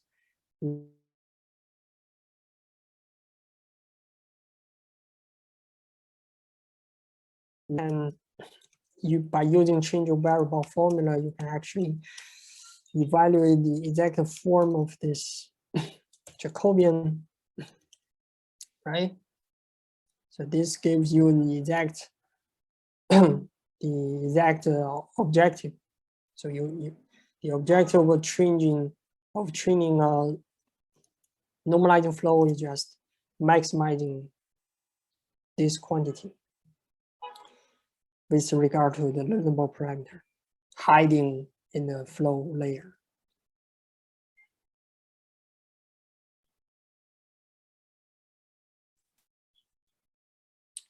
Is that clear? Does that answer your question?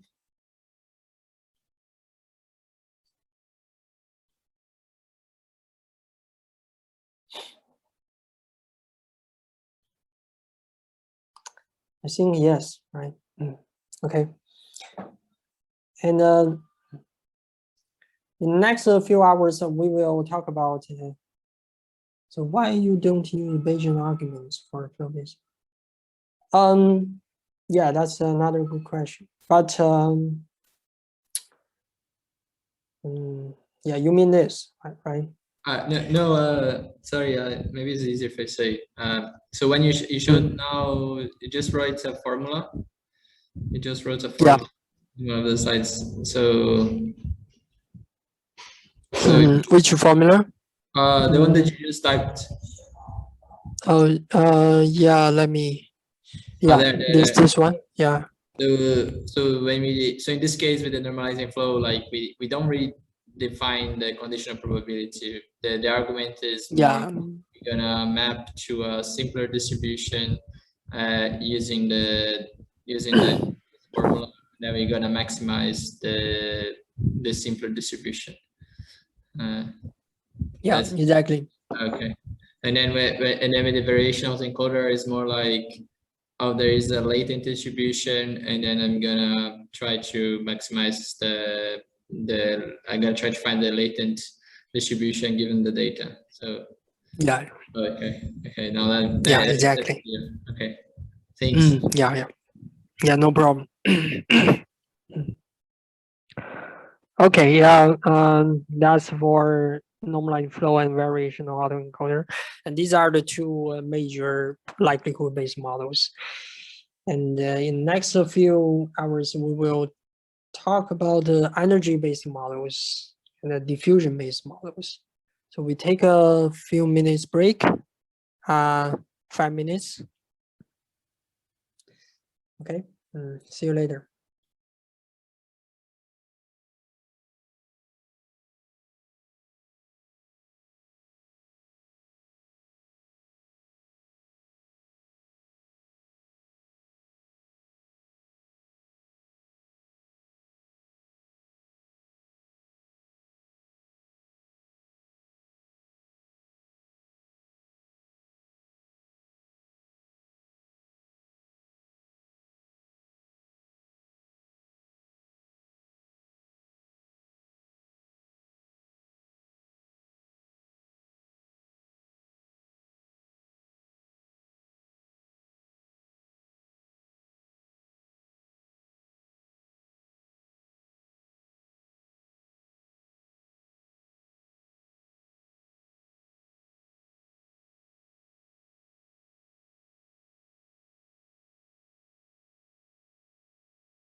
Everyone's here. Shall we continue?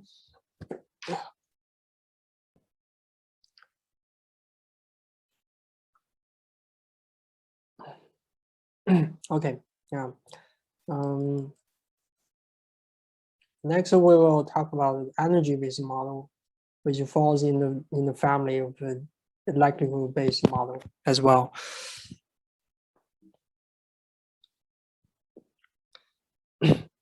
So energy-based models, also called EBMs, are designed based on the observation that any probability density function P of X given data point X can be expressed as a Boltzmann distribution. So I'm not sure whether you're familiar with Boltzmann distribution, but anyway, it's easy concept in the sense that if it's a Boltzmann distribution, which it means that the probability density function can be written in this way. All you have to do is specify the exponent, okay, and this exponent is so-called energy. And in order to make sure this distribution is tractable, is a valid one, you have to ensure that when you take an integral over the space, you will get probability 1, right? So that's why we need this normalization constant, which happens to be the integral over the whole space of the exponential of the minus of the energy. Yeah, and here E theta that maps a data point to a scalar is an energy function, which associates the realistic points with low values and the unrealistic points with high values. Okay, why we associate a realistic point with low values? Because if this is low, then this will be large, right? Then we assign high probability density to the valid data points. On the other hand, we assign low probability density to the unrealistic points. Okay, you can understand it as this is the real samples. These are the fake samples, or these are out of distribution points. You see what I mean? Okay, and to train such a model, the objective remains the MLE, which is equivalent that we showed earlier on to the minimization of KL divergence, right? So we will skip that part. So for optimization, we just maximize the expectation of log of a model density. We draw a sample from the data set and evaluate its log of probability density. Okay. So till now, you may ask why we can do this. Actually, we can't. We couldn't really evaluate this. Okay, because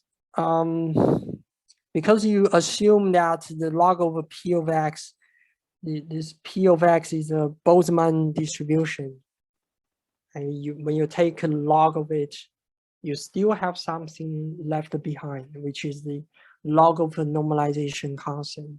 This normalization constant, as we've seen before, it is really intractable. You are taking integral over the whole data space. And the conclusion is that operating directly in a data space is quite troublesome. So there's no way you can get it, right? So, so you simplify this term to this, and this term is quite intractable. You don't have you have no way to calculate the loss function of it.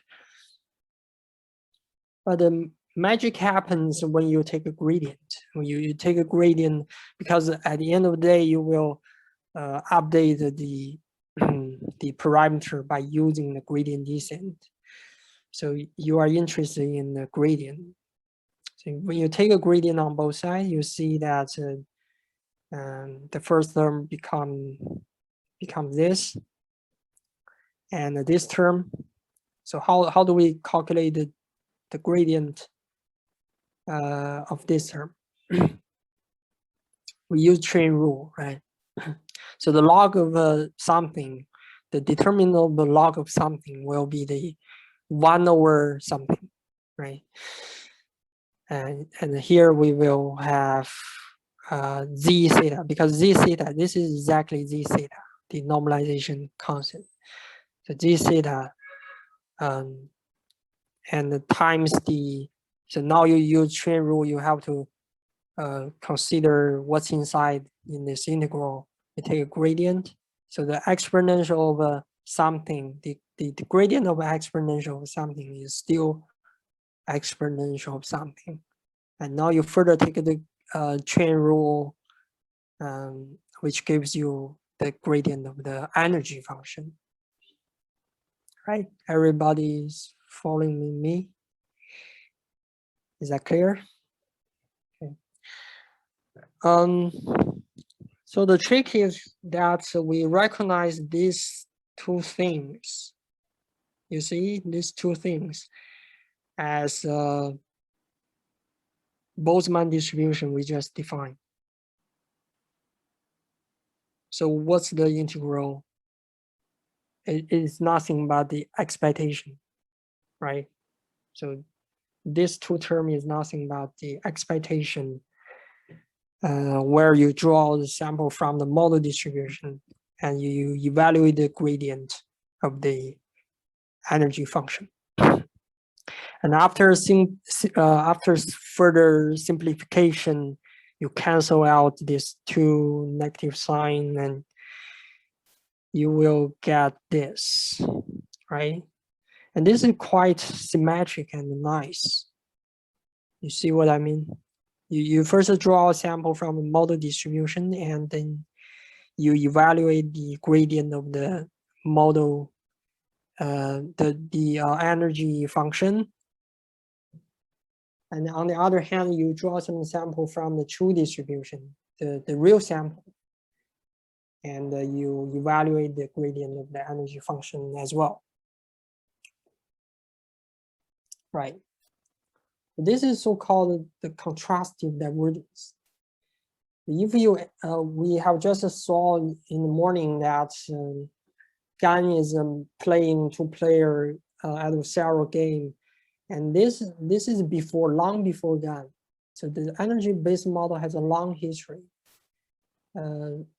dating back to 1990 something, I guess, or 70s. Yeah, and you can see the idea has already emerged. If you regard this as a fake samples, right? So you are still playing this two-player adversarial game, but in different in terms of different quantities. Now you are contrasting the gradients between them. Okay, that will help you understand how it works. Yeah.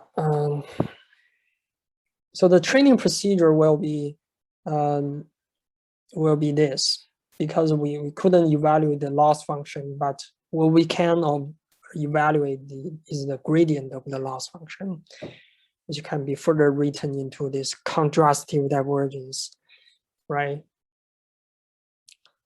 But the problem, as I draw a line below this, below here, how can we draw a sample from a model distribution? This is lead us to more and more problems, right? For the positive sample, we can just randomly choose a few samples from the data set and evaluate the gradient of the energy. But what about the second term? We have to draw some negative sample from the model trained so far. And this P theta, as we recall, is the Boltzmann distribution, which doesn't have any tractable, any trackable normalization constant. So the problem reduced to how can we draw samples from an unnormalized density, right? So all we know here is that this tractable numerator, but we don't have a denominator for it. So how can we draw this? And to see how can we draw this, we need to take rise to Langevin dynamics. So before Langevin dynamics, we have to talk about Langevin equation. This is a Langevin equation. It says that the infinitesimal change of the state, you can think of as the position of the particle in the water. You have a lot of pollens on the. This is where people investigating the Brownian motion and how the particle move in the water, in the static water, and or even in some under some force. Okay, so you can think of it as some state of the particle. So this is saying that the infinitesimal change of your state of this particular particle is given by two terms. The first term is defined by this U is actually E here. These are two interchangeable notation. So U is the energy. So in physics, we know that when you take the gradient over energy, you get a force, right? So this is from the Newton's law, F equals ma. Okay. So you get a force. So this is saying that this is the infinitesimal change of the particle, the particle state is given by, first it's governed by the force times this infinitesimal change over time. Okay, and the second thing that governs it is the random fluctuation. If you are familiar with Brownian motion, so you can. So later on, I will introduce what that really is. So you can understand it as some square root of dt times the normal distribution sample. Yeah, you can informally understand that way. Okay. So how to approximate such a this Langevin dynamics, this Langevin equation? We use discrete approximation. So the infinitesimal change of the particle state is approximated by the difference between the previous state and the current state. Right? This is intuitive, right? And now this dt will be replaced by 1, but here I should write it as 1. Okay, and now this sigma times dw is replaced by sigma square root of dt, the Gaussian distribution. Okay. Well, actually, you don't have to take it as 1. You use some hyperparameter epsilon to replace this dt. So this epsilon normally is chosen as 0.5, I guess, at 0.005, I guess. Yeah, so there will be a square root of epsilon. You see they are in different order. Okay. Yeah, and you may still be confused. What is it doing? So I will show a relation to the gradient descent. So in the gradient descent, this is what we do, right? We update the parameter step by step by using the gradient of the loss function over the theta of t. And this epsilon is the so-called learning rate, right? This is a the gradient descent we use in machine learning machinery, right? And the difference is only lies that this additional term where we have this additional term that will make things really unpredictable. So this is saying that we not only update the learnable parameter along a particular direction, but also sometimes we perturbate it with some noise. And you can understand a particle moving towards one direction, and all of a sudden it change to 1,000 miles away, but not too far. So because we are using Gaussian, so the Gaussian will ensure that there's unlikely that you draw a sample from too far a place, right? So we understand the Langevin dynamic and Langevin equations as a gradient descent with some random fluctuation. Okay, so what about DW? DW is we have to understand the Wiener process, also known as a Brownian motion. So Brownian motion is is the traditional name, and later on this mathematician Wiener formalized this Brown motion and called the Wiener process. So there are following properties regarding Wiener process. The Wiener process is defined as WT because it depends on time. Okay. So the first property is that the initial state is always zero. We ensure zero initial state. The second property that W has independent increments. So what's the independent increments? This is saying that for every t larger than zero, the future increments Wt plus U minus Wt are independent of the past, all the past values. They are independent no matter where you stop. Okay.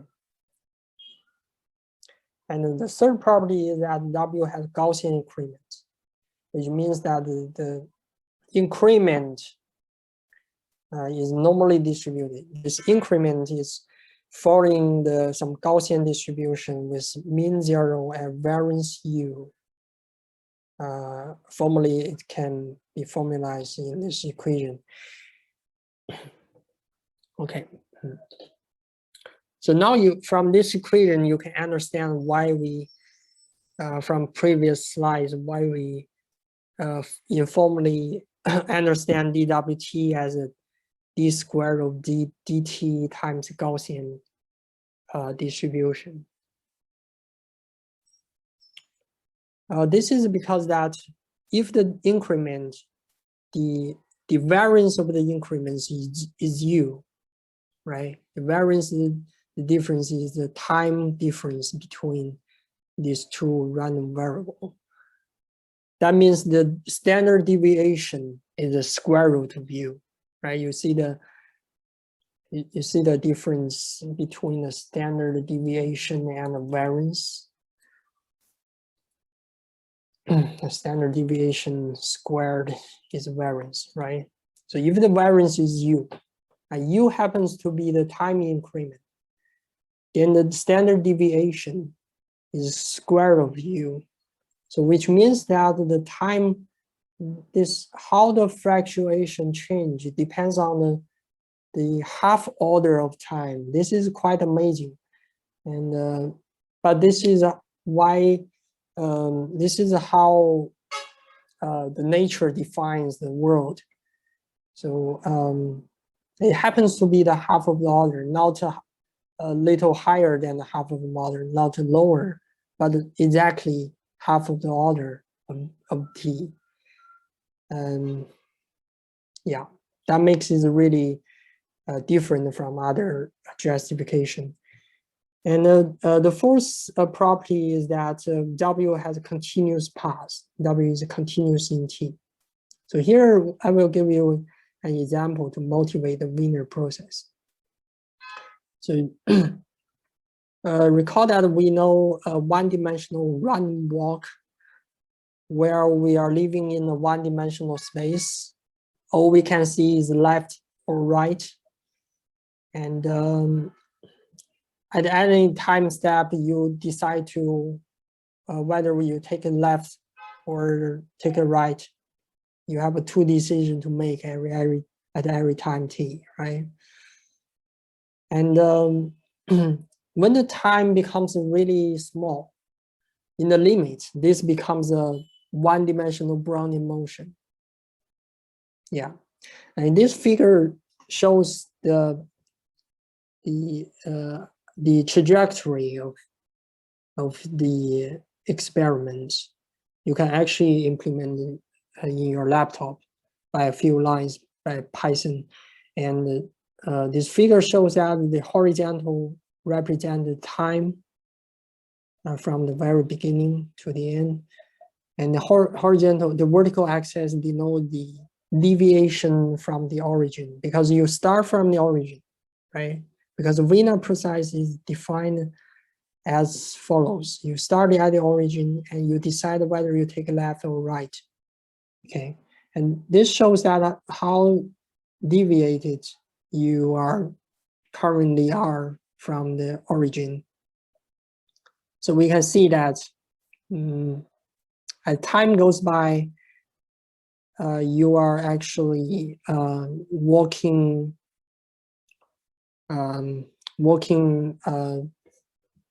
towards another direction, but actually in the long term, you will find that you are still around the origin. Okay. And the thing is that when you zoom this trajectory, you will observe is quite similar paths. It's quite unpredictable. That makes it why Brownian motion is the most powerful tool to modeling uncertainty. Okay, no matter how large you look close, how closely you look through this trajectory, you'll always get a trajectory like this, no matter how closely you take. Yeah, that's a Wiener process. Okay, so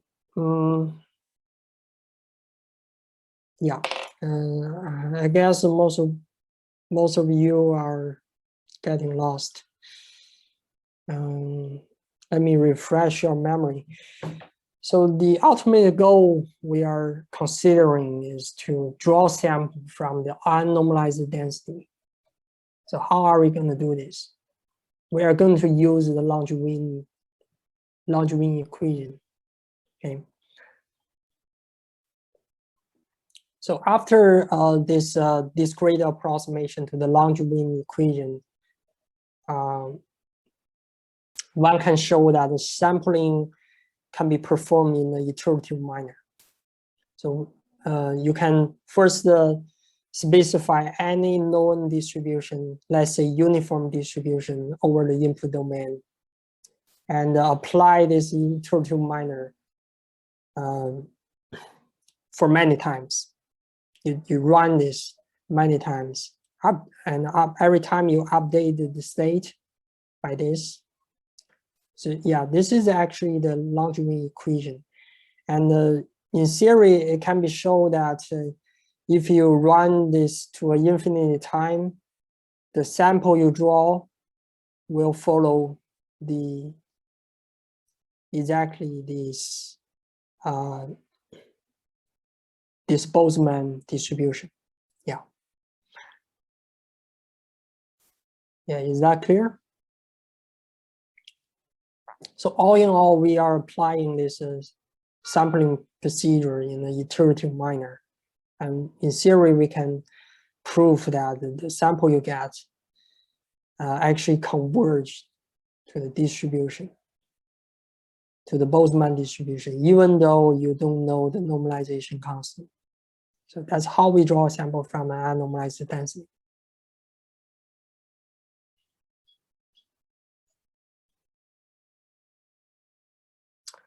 Okay, yeah. But you can understand this is it's still quite difficult, because every time you have to run along, this is so-called the Langevin dynamics, right? to draw one sample from this unknown distribution, you have to perform this iteration for multiple times in order to ensure the sample is a valid one. And you just take a step, one single step for the loss function. That makes it really problematic. Yeah. Okay. So people started considering an alternative for training energy-based model. This is called training wheel score matching.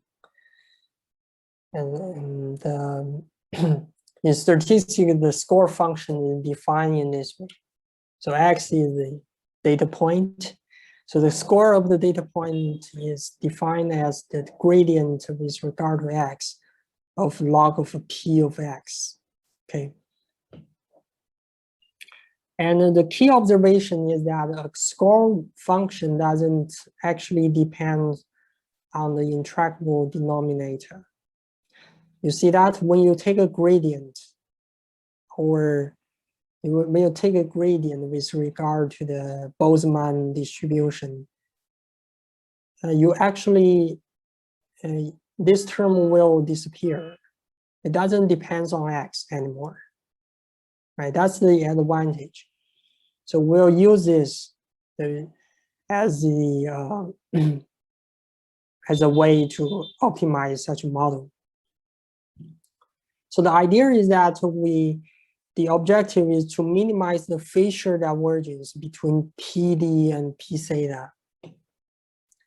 Okay, as long as we have the true score for the true distribution. So Fisher divergence is defined in this way. Okay. So S theta is for P of theta and SD is for P of D. Yeah. But the problem also exists when you apply an optimization objective like this. So because the score function of data is usually unavailable, right? So we will use some other smart design to make it possible. The most notable one is the denoising score matching. The denoise score matching is that we perturbate dx, we corrupt x, the original sample, with some kernel, with some noisy kernel, and we get a corrupted version of this, right? This is a condition on the sample x, and we get the noisy version of the sample. And we ask a neural network to predict the score of this corruption procedure. And the advantage of doing this is that now SD is available because you now know that this Q of X tilde given X has a specific form. And when you take a gradient over X tilde, right, you can actually get a specific form like this. This is quite nice. And you just have to minimize the difference between them. Now you have the ground truth. This can be regarded as a ground truth, and you ask a neural network to predict, to approximate this ground truth. Yeah, and the procedure is that you draw an original sample from the data set, and you corrupt it with some noisy kernel, and then you minimize the loss function between them. Okay, and when you, after training such a model, okay, for sampling, we still, because we want to generate images, right? We still want to perform this Langevin dynamics. So this Langevin dynamics involve the gradient of the energy function. So this gradient of energy function can be replaced by the neural network we just learned. So it still applied iteratively. Okay, now you see the difference between training with long-join dynamics directly and the training with the score matching. In training long-join dynamics, using long-join dynamics, you have to draw sample online, right? You have to draw sample online, and you are running a long-join equation throughout the training, and this is quite time-consuming. But with score matching during training, you don't have to run such a long equation, such a long Markov chain. But for sampling, you still have. But this will be more efficient for training such a model. Okay. Yeah. So far we can now fill in this question mark by saying that if the training procedure is not explicit, and this will lead us to energy-based models. Not implicit, I mean, you couldn't get the exact form of this likelihood because of this intractability of normalizing constant, right? So that's why we take a gradient instead of evaluate the loss function. Yeah, and but taking the gradient is also problematic because we have to draw a sample from the unnormalized density, which requires you to run a long Markov chain. So we resort to the score matching. And this for now is the best remedy to this problem. Okay. Yeah, and I think that's all for this energy-based model. Any questions? If no, we will go through the very last one of this workshop.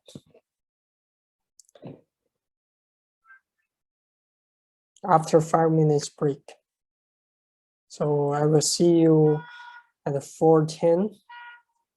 Okay, see you later.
Yeah, okay. Welcome back.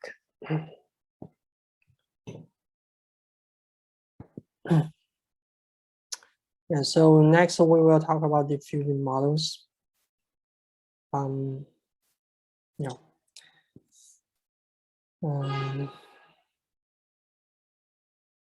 So the central idea of the diffusion-based probabilistic models is that creating noise from data is easy. You just have to corrupt the data any way you want, right? But the creating data from noise is generative modeling. So you can see this from this figure where we corrupting the sample step by step.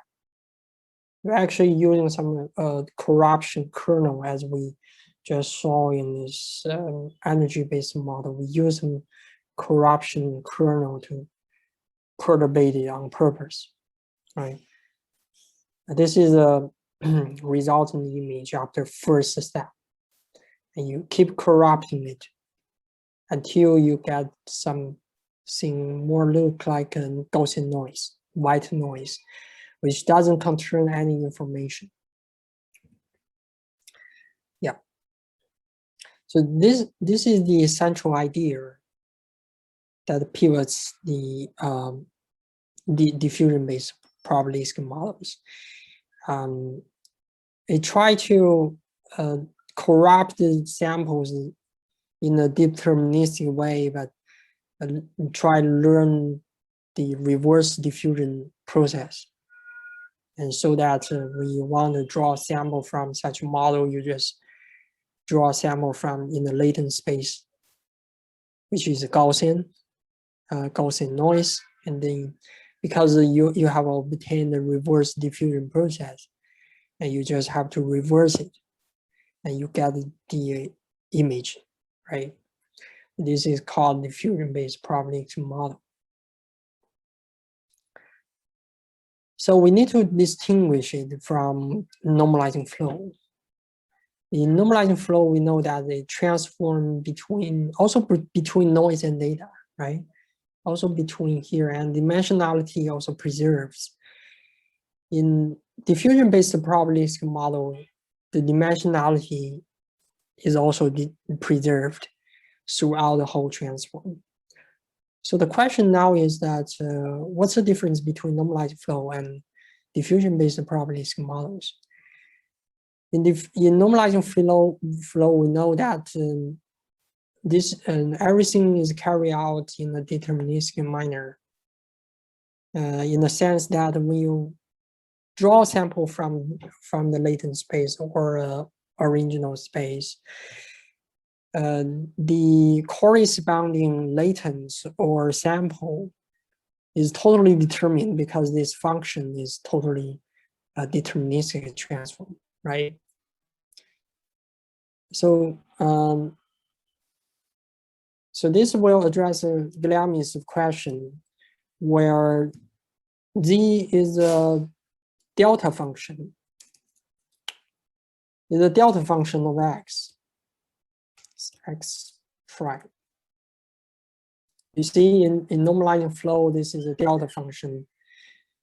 It's a point mass. When you give one sample, the other one is totally determined. But then in variational autoencoder, you model this as a Q, which is a conditional Gaussian distribution, which doesn't collapse to one single point mass. Yeah. And in diffusion-based probability models, and it differs from both of them in the sense that this transformation is no longer deterministic. It is stochastic and is unpredictable. There's no way you can.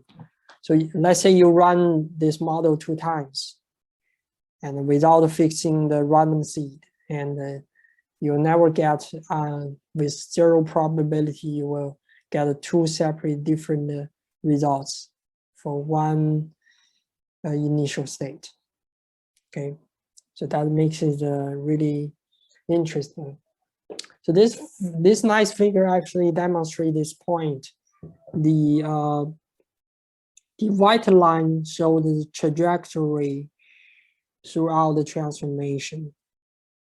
Let's say we denote x0 as the data, the original data, where in which space we have multimodal distribution for the data. And we need to transform it into a unimodal density. And what normalizing flow does is it's pick one point from this data set and transform it all the way down to the latent space. And when you do the inverse, it will follow exactly the same trajectory, but in the reverse order. You see that? This white path leads you back to the original position, right? These two positions are identical.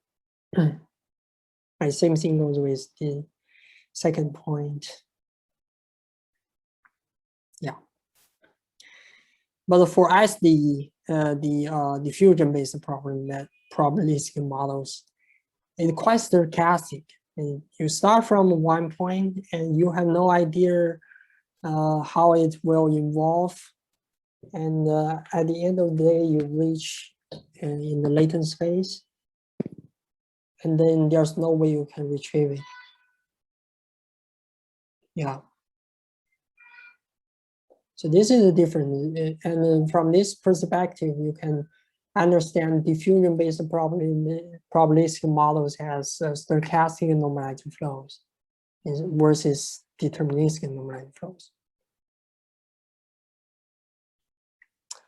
Yeah, okay. Yeah, let's see how it works. So for discrete Markov chain, for discrete diffusion-based probabilistic models, we are considering a sequence of positive noise scales, beta 1 all the way up to beta t, different noise scales, but they are all lies within this interval from 0 to 1.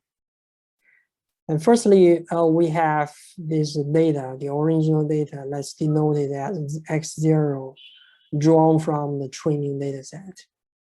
And we will construct a Markov chain. The central idea of Markov chain, as we show in this figure, we want to corrupt it step by step using some noisy noise scale we have pre-specified, right? So after t-1 step, we'll get here, and then we consider to corrupt it to a further state. And till the end, we will get, we hopefully will get the result that looks really noisy, that contains no information. It's pure white noise. So this will be, at the end of the day, you will get xt as that follows a Gaussian distribution. So the whole idea is that we transform the data to noise. So the way we transform it step by step is defined by this conditional distribution. So the next state is totally determined by the previous state, defined using this Gaussian kernel. And where at t step, we use the noise scale beta t. Okay. And it's easy to show that the probability density of x of t given the starting point x0 is still a Gaussian. Because this is a Markov chain, you just keep applying this corruption kernel, and this will be still a Gaussian, but with a different parameterization, where alpha t can be shown to have a relationship with beta t, the product of 1 minus beta j. Okay. Yeah. So far, for now, we everything is a known, right? There's no learnable parameters. So how can we train such a model, right? So we just specify the corruption procedure that transform the data point to a noise. And now we want to find the reverse, the variational reverse Markov chain, which is defined by Q of X the previous time given by the current time, okay? Because P is the corruption kernel, now we want to find the reverse probability density of P. And there's a lot of work that has already shown that this Q takes a form like this.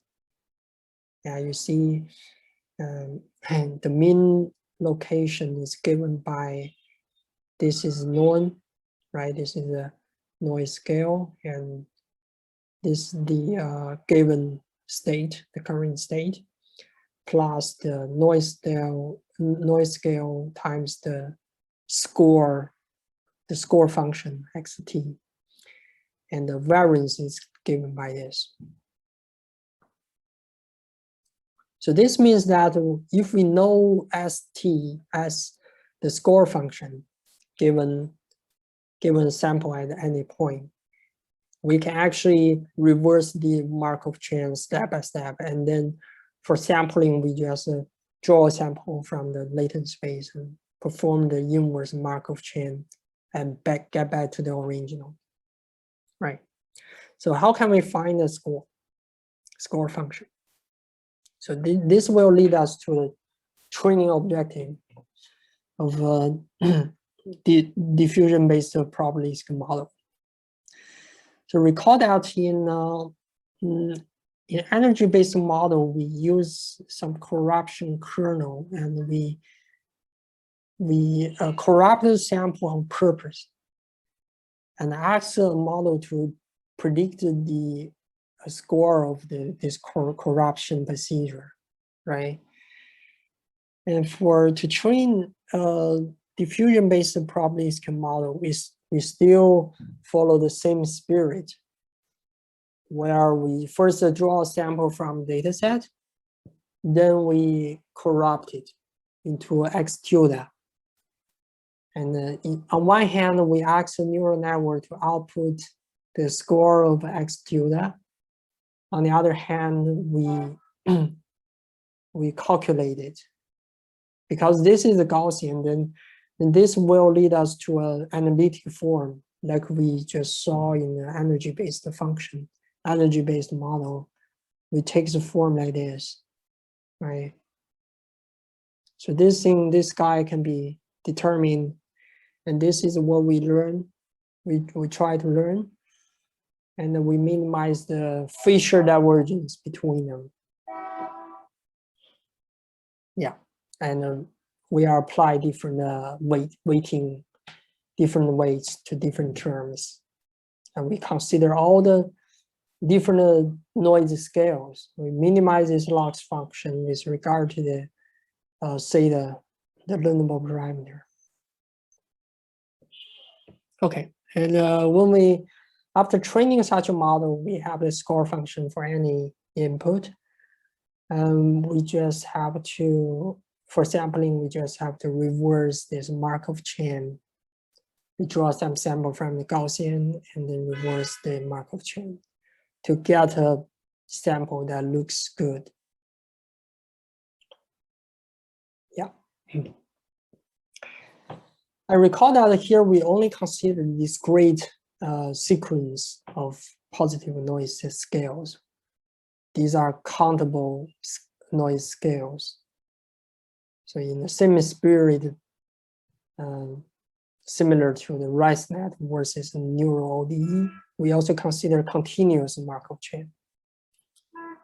And this leads us to more advanced mathematical treatment. Yeah, so now we consider infinitely many positive noise scales. Right, we have infinitely many beta here from 0 to 1. Yeah, And now the Markov chain becomes continuous. There's infinitely many arrows, infinitely many states. So I just denoted as xt, and to determine the very next state, we denoted as xt plus dt, the infinitesimal increment through time. Okay, this is the next step. This is the previous step. Yeah, and how can we model the transition from one state to another? So the diffusion process is modeled by, this transition is modeled by Ito as the stochastic differential equation, where we have already seen this, remember?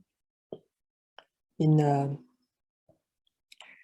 Langevin dynamics, we just saw that the infinitesimal change of the state is given by the two terms. One is given by the force times the infinitesimal change of the time. The other one is a random fluctuation characterized by the Brownian motion. Okay. And this is in the same state. We see that the infinitesimal change of the state is governed by a function of x and t times bt plus g of t dw. This dw, as we just saw before, is still a Gaussian, a Wiener process, a Brownian motion. So you can understand it as a square root of dt times Gaussian sample. Okay. So this is called the Ito as the stochastic differential equation. Now here we formally digress to stochastic differential equation and the Brownian motion. So SD takes a form like this, but I'm afraid you still don't understand it very well. So let's take a special case where we drop this term, and this will lead us to ordinary differential equation, which is ODE. We just saw in this neural ODE, right? So this is saying that the infinitesimal change of the state is given by, is totally governed by the function f of xt dt, right?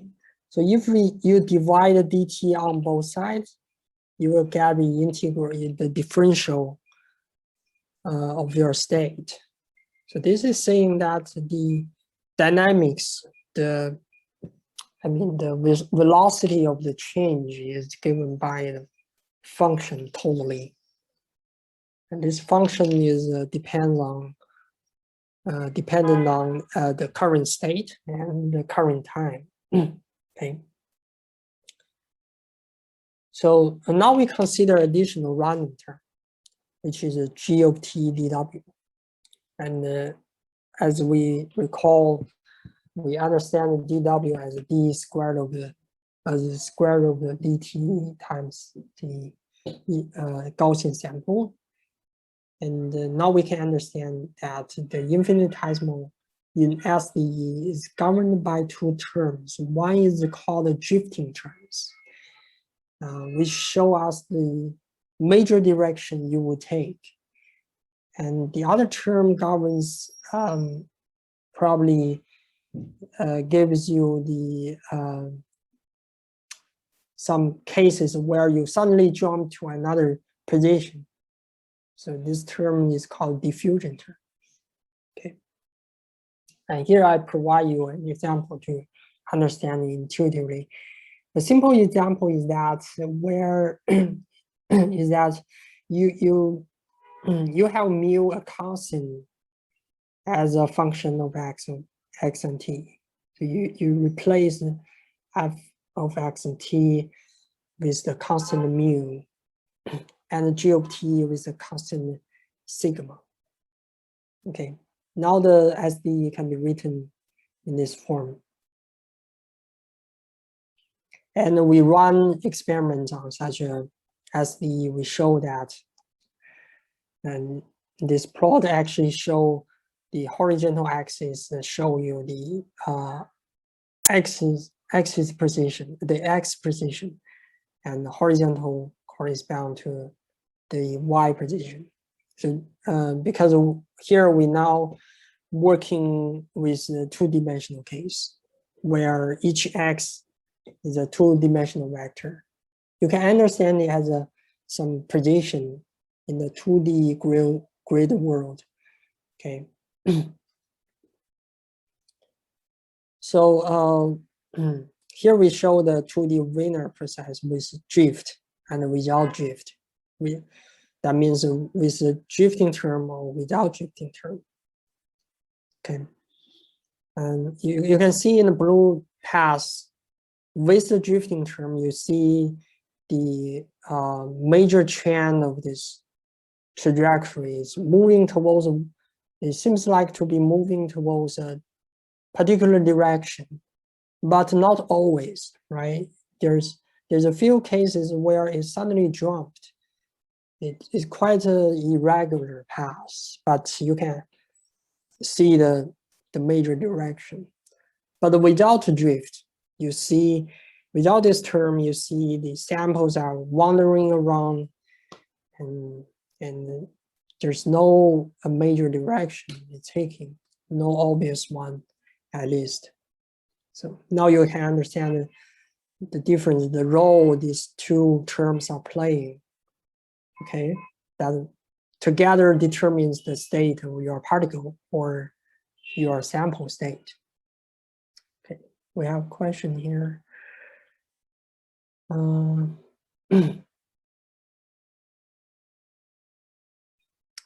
variable W on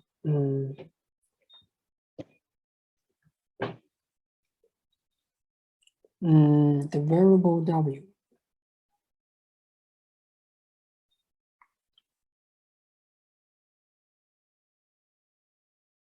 So W here is still a two-dimensional vector. It characterizes the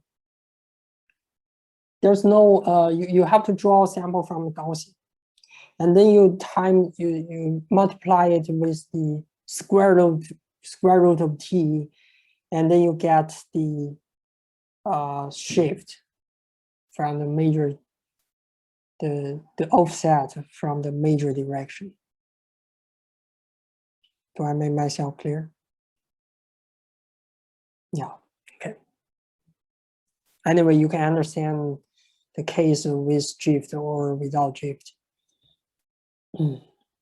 Yeah, this is just the to understand this SD better. Yeah. Okay. So we will apply stochastic differential equation to such a continuous model because we're now defining the state of your image is first governed by some function and then corrupted by some noise, right? And and similarly, we want to find the inverse Markov chain because we just define the forward corruption procedure, but we don't know what the reverse process is. And similarly, as we just saw in this discrete version, we know that there's a mathematical result that shows if you define the forward as a Gaussian, then the reverse is still a Gaussian, but parameterized by some score function, right? And similarly, in this continuous case, fortunately, there's a remarkable result from Anderson, 1982, that states that the reverse of a diffusion process, so this is a diffusion process, is also a diffusion process. The reversion of this is also a diffusion process running backwards in time and given by the reverse another SDE, which is called the reverse time SDE. So this is saying that the infinitesimal change of your image state is governed by some function, some drifting term plus this Wiener process, right? And this drifting term includes two parts. The first part is happens to be the drifting term as we saw in this diffusion process. And it involves another term, which is GT squared times the score function, right? Recall that the score function is defined this way. So looking closely, you will see that the only thing that we don't know is the score function, right? Because GT is pre-specified, F is also pre-specified, and this is the only thing that's left unknown. So in a similar spirit, we want to train a model that can predict the score function. And yeah, you can, I'm sure you can understand this right now. So we first draw a sample from this original data set, and we corrupt it with some noise with this continuous forward SDE, right? And we ask the model neural network that outputs the gradient, output the score function of this corruption. And what about this term? This term, as we saw in this discrete version of DDPM, we know that this is tractable. And in the SDE, this can also be shown tractable. And this involves really a profound mathematical theory behind this. But anyway, we can show that this is tractable. Yeah, and there is a weighting function that's called the lambda of t, which is also pre-specified. So this lambda t you can think of as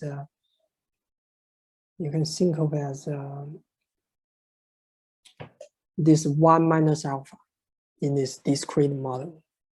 They are playing the same role but in different version of the model.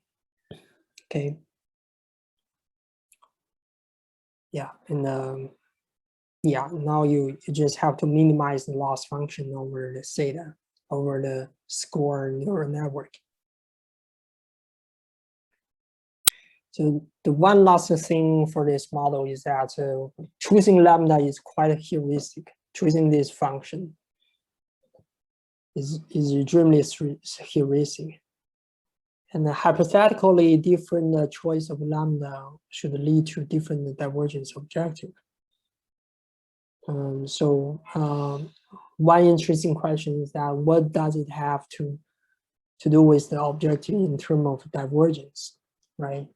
Unfortunately, we have the very recent theoretical result that shows if this lambda is chosen as a g squared of t, then this is minimizing the KL divergence between P and Q, between P data and P theta.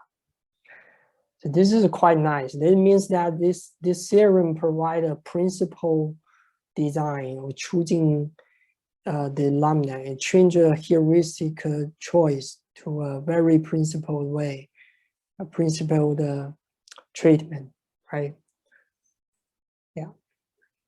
So so that's why I classify this model into this likelihood-based models. Yeah. So okay, we have a question here. Yeah, okay.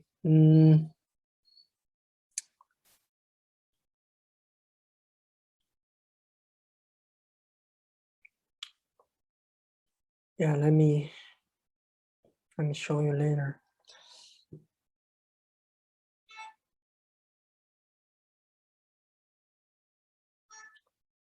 Hold on a second.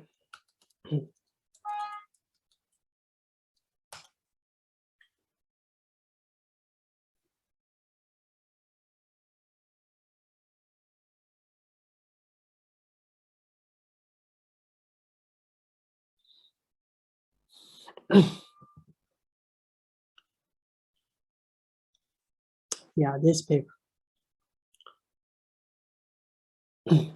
Search it online.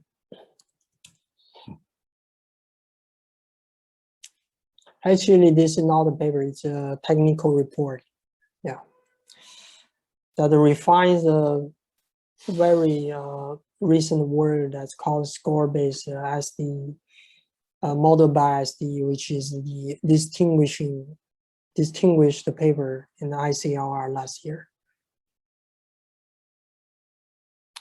Okay, so we introduced the very last models that belongs to the likelihood-based models. So we say that if this transformation is totally statistic, then this likelihood-based model will be reduced to a diffusion-based model. Yeah, and I think that's conclude all the content I want to introduce in the workshop. Thanks everybody. Thanks for your time and watching. And here I will, I have some further reading, and those are the works that based on which I introduced the major material, and some work that introduced some content that I didn't introduce in this workshop, because there are too many contents under consideration. I can't just include them all. Okay, yeah, and thanks again, and feel free to drop me an email should you have any questions regarding generative models. And yeah, thank you. Yeah, thanks. I think so. Yeah. Yeah, I will lead it to the admin side. Okay. And yeah, and regarding the normalized flow implementation, you can visit my GitHub, and you will see some thing that related to it. Okay. So if there's no more questions, we will end this workshop. Is that okay?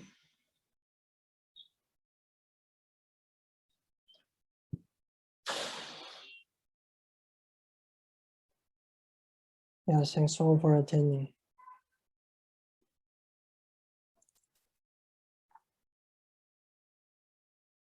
Okay, yeah. See you guys.